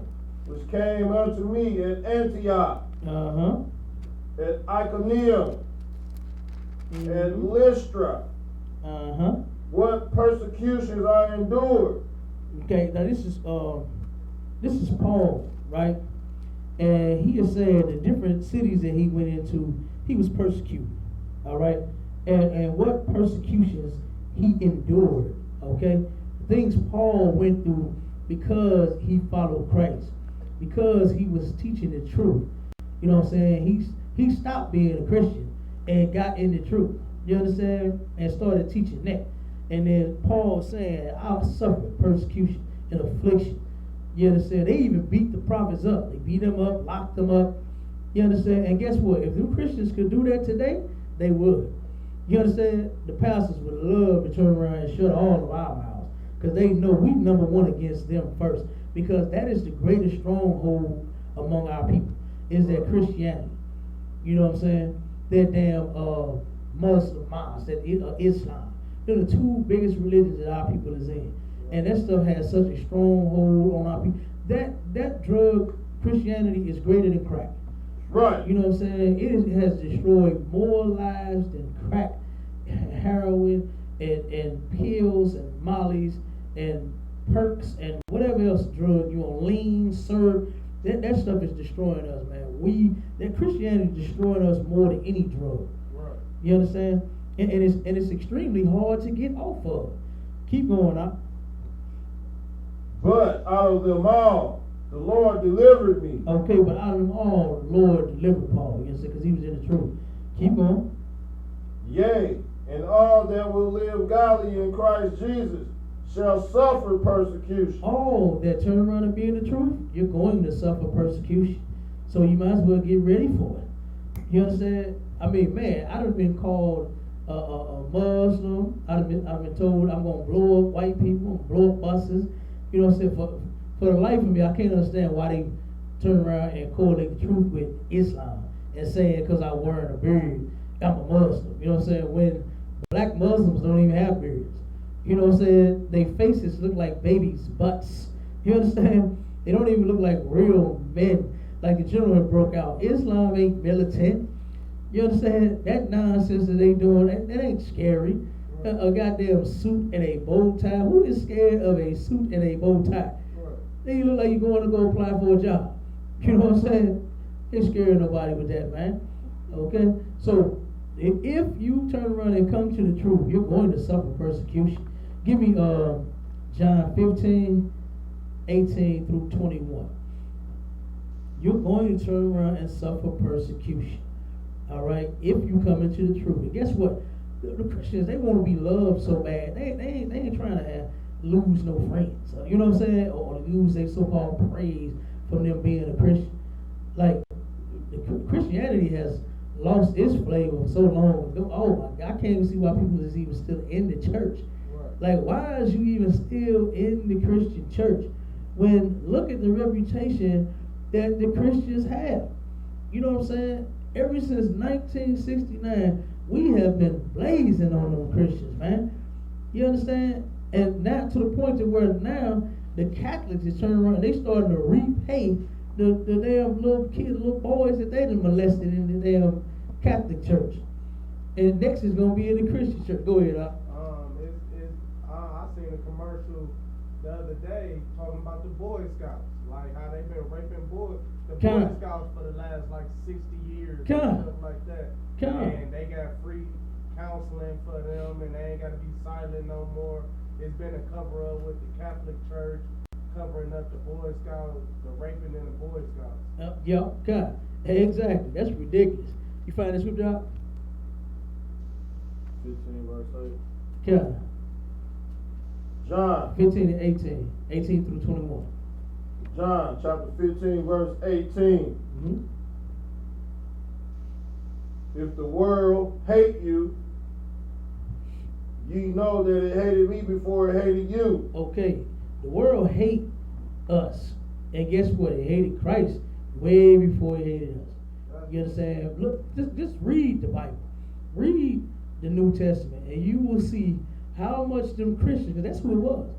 You understand? The Pharisees, Sadducees are today's modern Christians, and Christian pastors, and Christian reverends, and bishops, and deacons, and Christian members. You understand? And they hated our King for this truth. They didn't love Christ. They talk about Christ with all love, which was a lie. But why would you hate on a man that's just simply just about love? You understand? If he's about love every damn thing and everybody, why you hate on him and want to put him to death? Why you even let him get put to death? Y'all should have made sure he lived for 20,000 years. You know what I'm saying? Y'all should have made sure Christ lived forever. You should have never let nobody lay a finger on him to put him to death. You understand? If he was all love, and that's all he was teaching was love everybody, like what the gay pastor is teaching. If that's what it was all about, then why did they turn around and let them Romans put him to death? Okay, because that's not what Christ was about. You understand? Christ was turning around. He was straight against. He came up against the Christian preachers more than he did the Romans. You understand? More than he did our oppressors, because they were the ones that was teaching all of the nonsense that was keeping blacks, Hispanics, and Native Indians, the Israelites, in the condition that they was in. And Christ constantly kept saying, woe to you hypocrites, because here you are, y'all are the doctors of the law, y'all are the ones that's teaching the law and supposed to be keeping it, but you're not. You turn around and teaching, putting people to death for being a homosexual. You a homosexual your damn self. Right. You know what I'm saying? You turn around catching women cheating on their husbands and ready to put them to death when you sleeping with the damn man's wife. You know what I'm saying? They the hypocrites. Okay? Keep reading, Bond. If you are of the world would love his own. Guess what? Them Christians, they love, if you say you are a Christian and you love Jesus and you plead the blood, boy, they're gonna freak out and start dancing right in front of you. Right. You understand? They're gonna accept you. You think I'm gonna love? Oh yeah, oh amen. All right. It's gonna be all right. Yes, Lord. You understand? Start shouting right there in the damn wherever you at. Okay, I seen it. You understand? They're gonna have that fancy answer machine, the message they got. Oh, bless you and thank you in the name of Jesus. But I'm not in right now, so leave a message. You understand? And God bless you. Amen. You understand? Shalom. You know what I mean? That's how they. All of answer machines go that way, don't they? The Christians in the church. You're silly. You know what I mean? Go ahead, sis. I was at work today, and this lady. Say it again. I was at work today, Uh-huh. and this lady was to pay for her movie ticket. She opened her wallet, and the tithing envelope with her money was still on top. Oh no, I can't drop my tithing. I gotta pay it to the church. Good night. Right. That's all they worry about. That's the only law that they concerned with keeping. You know what I'm saying? And the truth be told, the Lord don't care nothing about your money. You understand? Because if that's the case, you giving them that in the Christian church. They paying them tithes. If that's the case, then everything should be all right. You know what I'm saying? But guess what? The Lord is not concerned with money. That is a law. Don't get me wrong. We are supposed to be giving 10% of all of our earnings. You are supposed to be doing that. But that's not all it is. Christ even checked them Christians about that and said, yeah, you pay tithes. You understand? You doing that, but you're not teaching the people the weightier matters of the law. That's right. You understand? You ain't doing that. You understand? It's more than just money. Okay? You got a good job, or if you don't have a good job, you get them people, actually, them Christians, be poor as hell, give they land, knowing they need their money for something else. You know, it's about to get evicted, but they're still gonna pay tithes. You know what I mean? So, yeah, I know what you're talking about. You know what I'm saying? It was a system? Oh, of course. You understand? Of course it was. I got to pay the pastor his tithe, so the Lord can bless me. Good night. Go ahead. I'm gonna show you something. Look, that's what you was talking about earlier. Exactly. Yeah, that's a good one. A lot of man. people think Abraham Lincoln, you know, he freed the slaves, but in reality, he had more slaves than most white people He alone, did. and he treated them bad He too. did. On top of that, He did. and that picture shows it all. He did. And he treated them like a dog. yeah, he did. And he raped a lot of his slaves too. You know what I'm saying? Check that picture out. Yeah, you right. That's a good one, man. Send that one to the article and video email, so we can use that one. That's a good one. Damn right. Yeah, man, he did. Abraham Lincoln did have a bunch of slaves. He raped a bunch of them. He had a bunch of them pregnant. You understand? And had his little oppressor baby. You know what I'm saying? He did. You know what I'm saying? But yeah, no, keep going. Now. Read that. Verse 20. Remember the word that I said unto you, the servant is not greater than his Lord. Okay, keep going. If they have persecuted me, They did what? Persecuted me. Okay, Christ said the servant is no better than the Lord. You understand? Oh, wait a minute, read it again. If they have persecuted. No, stop. Read from the top. Come. Remember the word that I said unto you, the servant is not greater than his Lord. The servant is not greater than his Lord. Keep reading. If they have persecuted me, they will also persecute you. Okay, absolutely. You ain't, guess what? We ain't no better in the truth than our King Christ. They persecuted him, therefore they're going to persecute us.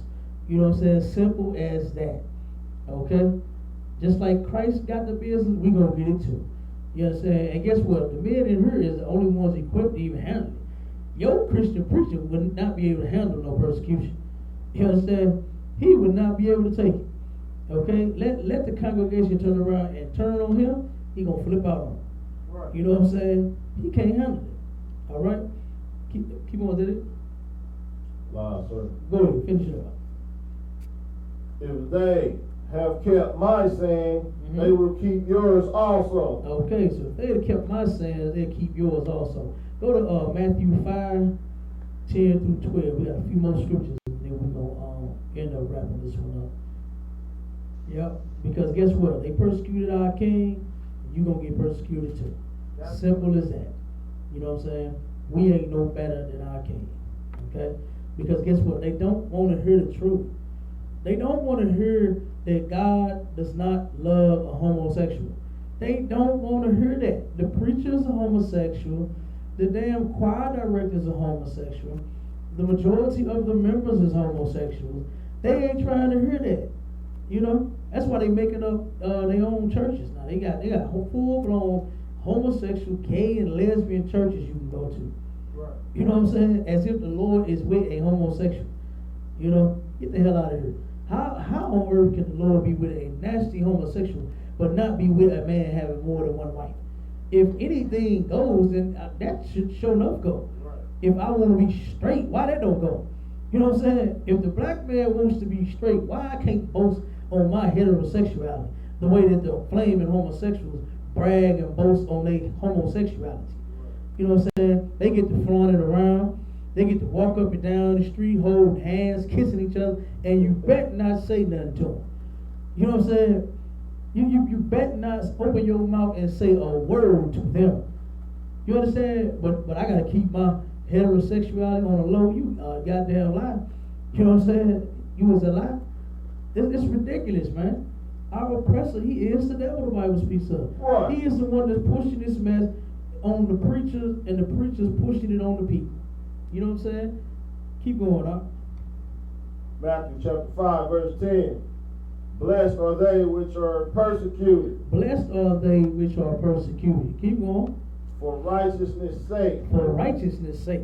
You understand? Ain't no preacher being persecuted for righteousness' sake. He's getting persecuted because he turned around and molested your child. That's why. That one preacher in St. Louis, what was his name? About the one that they had that stole all that money. Damn, I forgot his name. I had to look him back up. But it was a preacher here that turned around and boy, that church was missing a lot of money. You know what I'm saying? They didn't do that to you because you was teaching and preaching in the name of Jesus. You a goddamn thief. You know what I'm saying? You stole the money. You know what I'm saying? That's why you in there in court got to try to explain yourself. Not because you teaching the truth. Right. You know what I'm saying? Because you teaching blacks, Hispanics, and Native Indians that the oppressors, the devil, the Bible speaks of. Not because you teaching people that they not supposed to eat pork, shrimp, crab, lobster, catfish, shellfish. You understand? That's not why they got you in there. You a goddamn crook. And you stole all the money. And they want it back. Or you're going to jail. Simple as that. Right. You know what I'm saying? And you got to get a white man his cut. Ain't Right. no stealing going on and you ain't gave him his cut. Right. You know what I'm saying? That's what it's all about. If y'all look back a few years ago, he took all of the preachers to court. He took them all to court. He took Creflo Dollar, which he makes, like, he records that he makes like $89 million a year. They took Joyce Myers to court. She recorded that she made like $96 million one year, and the year wasn't even out yet. This was in September or October. This was either the end of September or October, and she's going around having mega. She was in the article. They had people carrying around, you know, like old KFC buckets of chicken with, the, you know, what I'm saying, the buckets. They had 10, 20 of them stacked in both arms, taking up a collection in the stadium. And this was not, and she collected $96 million, and the year wasn't even out yet. It was either, like I said, the end of September or October. He took what's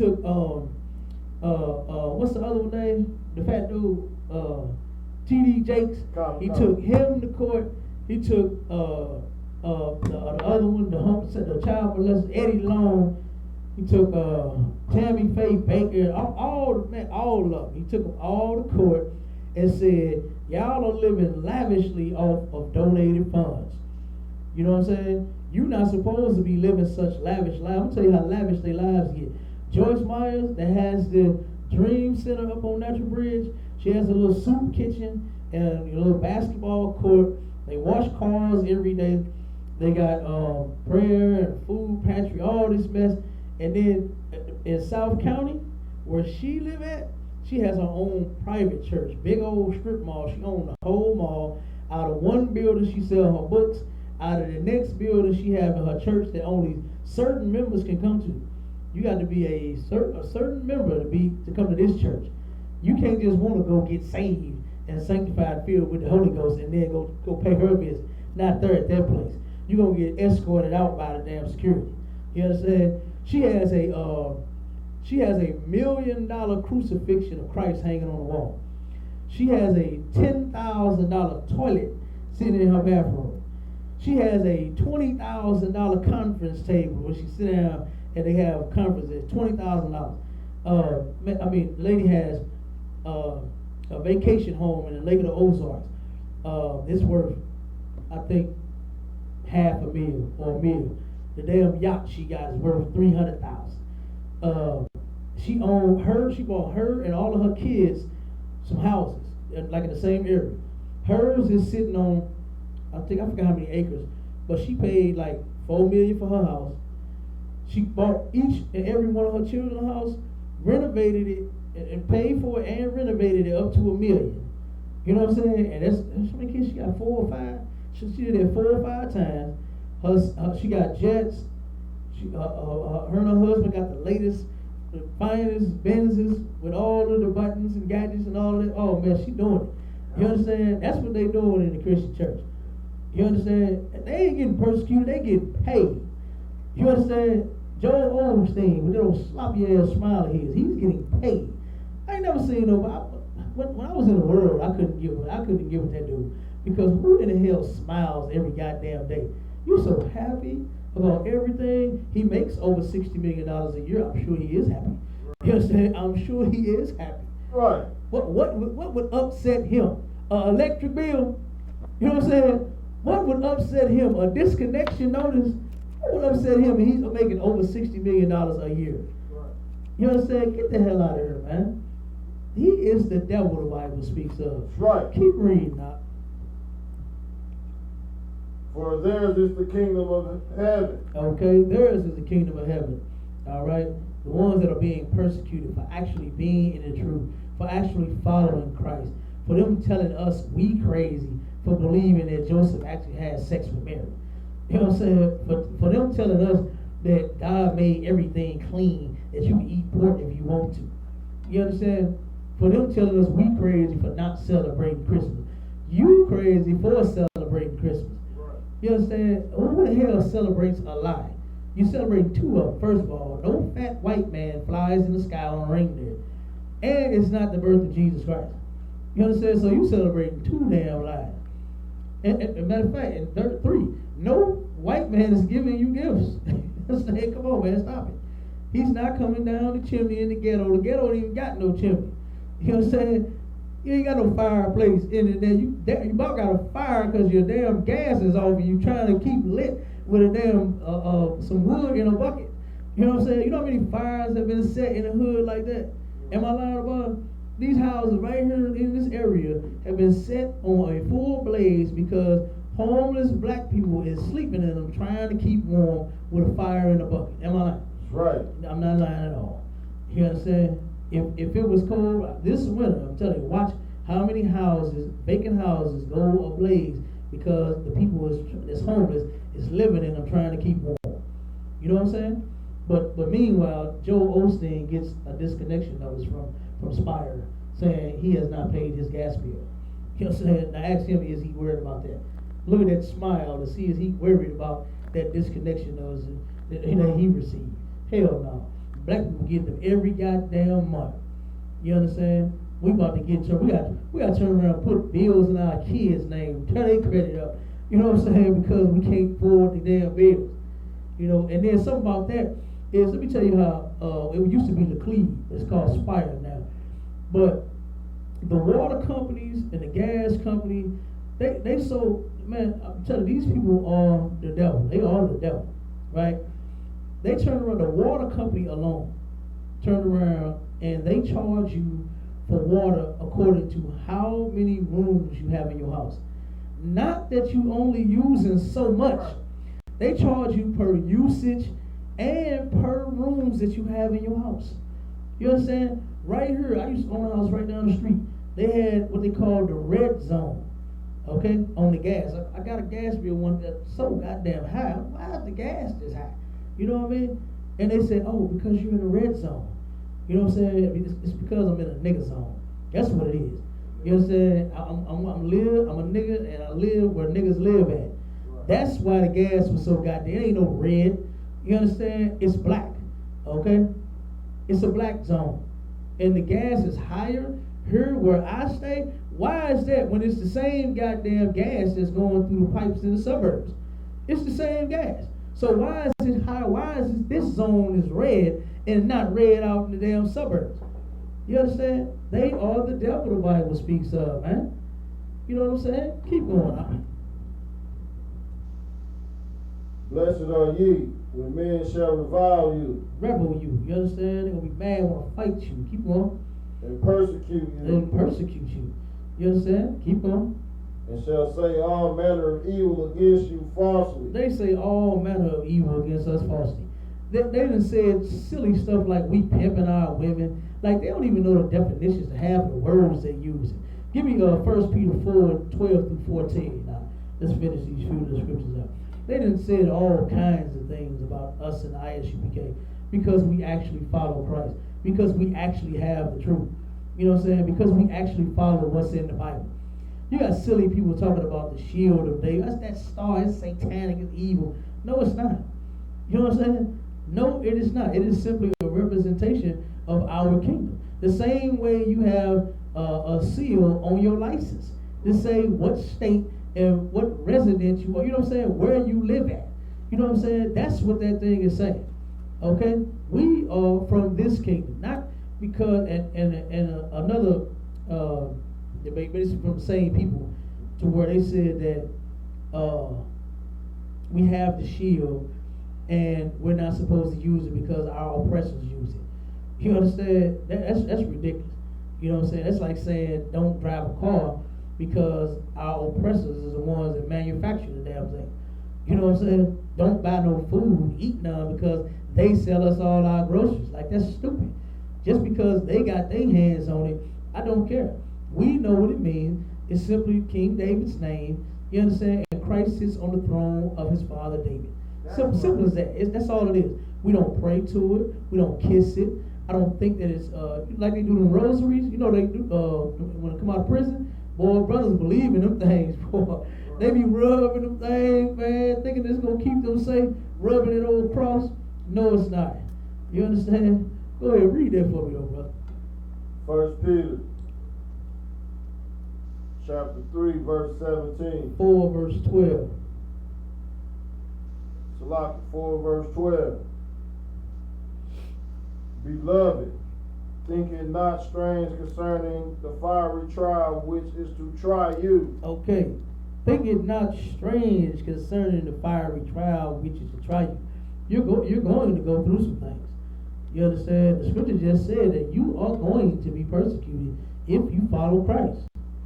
So it's coming. Prepare yourself. That's what the ISUPK gets you ready for. You know what I'm saying? Life is about warfare. It's not about going to church and pleading the blood and everything is nice and sweet now. You understand? That's not it. Prepare thy soul for temptation.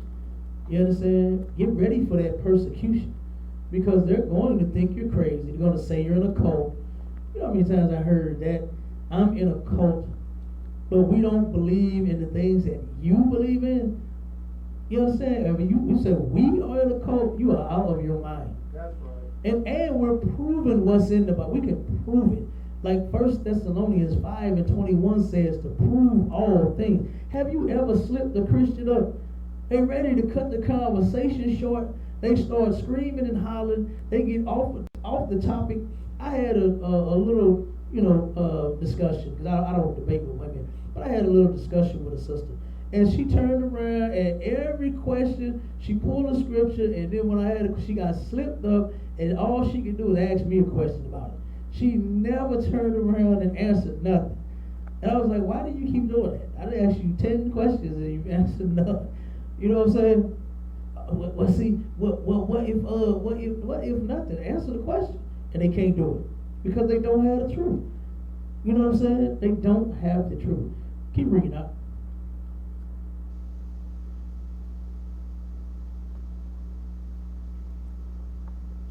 As though some strange thing happened to you. Don't act like something strange is going on here.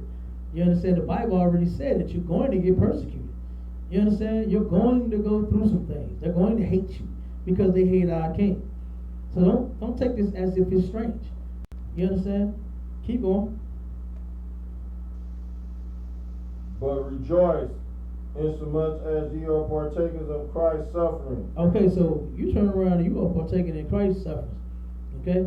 Like you said, the servant is no greater than the master. You ain't going to get it light and easy because the master took all, you know what I'm saying? He turned around and paid the ultimate price. He turned around and went and died for us. He suffered persecution and he died so that all 12 tribes of Israel can come back to the Lord. So don't think that you got easy street now. You know what I'm saying? Everything is good. You're going to have such a wonderful testimony when you go, oh, I prayed for that job. That's all it be about. When the Christians give a testimony, it's about some type of blessing that they got. You know what I'm saying? Now the Lord is working with you and talking to you. Why ain't he told you to stop eating pork yet?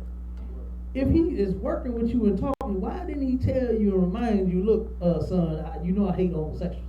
You know what I'm saying? Why are you a homosexual talking about some Jesus bless me? You know what I'm saying?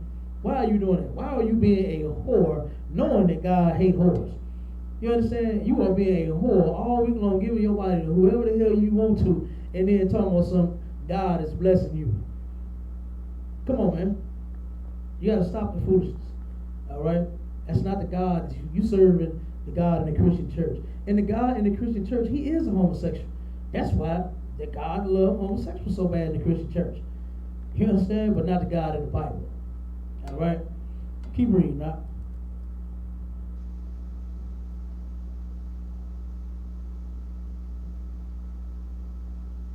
That when his glory shall be revealed, Mm-hmm. ye may be glad also with exceeding joy. So you see that. You understand? Look, I actually love it when they come to, man, I love it when they want to debate and argue. You understand? And I'm ready, and we prepared it here. You understand? We prepared for all debates, arguments, all of that. But they turn around and start doing a little research on us, and they say, nah, that's okay. You understand? Because they see that they don't have what it takes to actually be in this battle. Keep going up.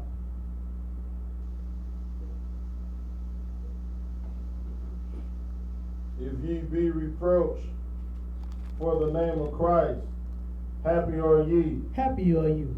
Okay? Reproach is wrongdoing. So if you get treated wrong, you understand, for being in the truth, be happy about it. Keep going. For the spirit of glory and of God resteth upon you. Mm-hmm. Keep going. On their part he is evil spoken of, Mm-hmm.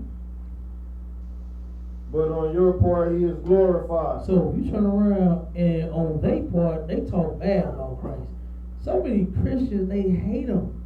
You understand? All of them do. They hate our King, man. But as long as you do what Christ said do, you stand as truth, he's going to be glorified on your behalf. That's what it's about. You understand? I don't want me to get the glory. I ain't died for nobody.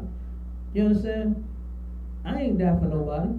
What I am going to do is I am going to teach this truth so that he can be glorified. That's what it's about. Our King gets the glory because he laid it down perfectly. You understand? What he did, what he taught, and then after that, going to go and die, man, come on now. You understand? We owe him our life. You understand? We owe him to stop being homo. You understand? We owe him to stop eating pork. There's plenty of other things that you can eat. Like, that's not the only thing that's on the shelf. It's damn pork. You know what I mean? You owe him to stop celebrating Christmas. You owe him to stop celebrating your nasty ass birthday. You understand? Who gives a damn because you was born? You know what I'm saying? They kill me with that. Today my day. You know what I'm saying? What you gonna give me for my birthday? Not a goddamn thing. You know what I'm saying? Oh my God. I'm telling you. You owe him to get in his truth and do what he said, which is to keep God's laws, statutes, and commandments. That's right. All right? You owe our King. Keep going up. Oh no, that's it on that one. Give me, did we read 2 Peter? Give me 2 Peter 1 and 14. We'll read a couple more, man, then we get out of here. We're a little over time. We'll read a few more of these. I definitely want to get to the persecution part. And then now we're gonna get to the enduring persecution. Just a few scriptures on that. Go ahead, I'll keep it. 2 Peter chapter 1 verse 14. Mm-hmm. Knowing that shortly I must put off this my tabernacle, even as our Lord Jesus Christ has shewed me. Keep reading. Moreover, I will endeavor that ye may be able, after my decease, to have these things always in remembrance. So like, give me hold on. Let me make sure that's I don't think that's the one I want. So like, everybody, one second.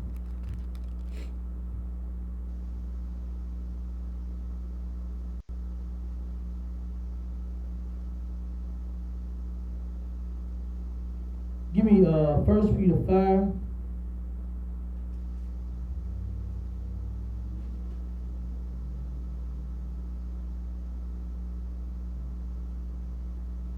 Start at 8. We're gonna go 8 to 11. 1 Peter chapter 5, verse 8. Be sober, be vigilant, because your adversary, the devil, is a roaring lion. Okay, keep going. Walketh about, seeking whom he may devour. So you understand that. Keep going. Whom resist steadfast in the faith, knowing that the same afflictions are accomplished in your brethren that are in the world. Guess what? We're going through the same things that even our brothers is going through. I had a sister tell me one time, she said, if y'all doing what's right, why God still got y'all here, you know what I'm saying, suffering with everybody else? Let me break something down to you. The same way all of us went into slavery and went into captivity, we all gonna end up getting out of captivity. That's right. You understand? You ain't finna turn around and you ain't no more special than your brothers just because you stop sinning and then you just the Lord gonna take you up in heaven and just preserve you until the king. No. You understand? Guess what? We suffering with our brothers too. You understand? We being oppressed right along with our brothers too. Keep going. But the God of all grace, who hath called us unto his eternal glory by Christ Jesus. After that ye have suffered a while. After you have suffered a while, keep going. Make you perfect. He's gonna make you perfect, man. You understand? When you come into the truth, yeah, you're gonna turn around and you're gonna do some silly little things as a trooper. You know what I'm saying? As an officer of 50. You understand? But after you suffer for so long, you're gonna end up, you're gonna get it together and he's gonna make you perfect. Keep going. Establish, strengthen, and settle you. Establish, strengthen, and settle you. Okay? So don't turn around and take this persecution as if it's gonna kill you. You understand? You gonna turn around and suffer that. That's gonna make you strong. You understand? The Lord is gonna turn around and build you up, make you strong, establish you. All right, and settle you. Keep going. To him be glory and dominion forever and ever. Amen. Okay, so to him be the glory. All right, let me see one more scripture. Let me see which one I want. Which one I want? Not that one. Let me see. There's a precept to that one. If it's just. Not that one. Hold on 1 second. Let me see which one.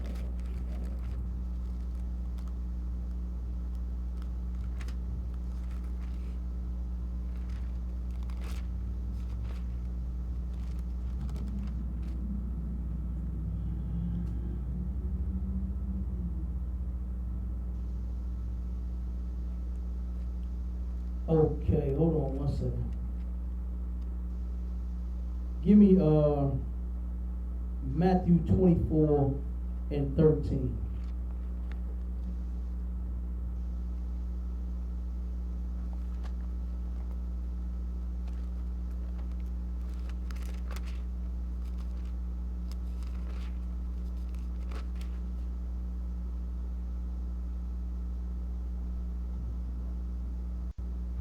Matthew 24, verse 13. But he that shall endure unto the end, the same shall be saved. Read that again. But he that shall endure unto the end, the same shall be saved. So y'all get that. He that endureth to the end, the same shall be saved. All right. Now that's the difference in between being afflicted by God because you are sinning against him, and then you being persecuted because you actually follow Christ, you actually serve God. You understand? There's a big difference. You know, don't be like them Christians in the church that's turning around and sinning against the Lord and trying to take the punishment as if it's something to glorify. You know what I'm saying? And say, oh, look at what's going on in my life. God really finna bless me.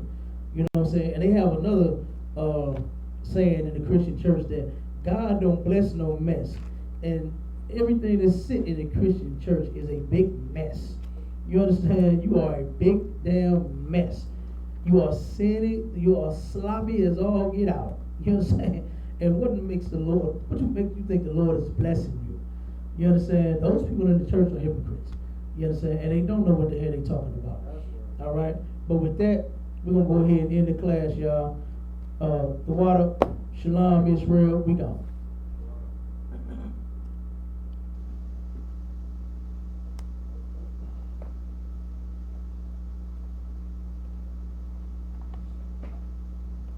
Your line.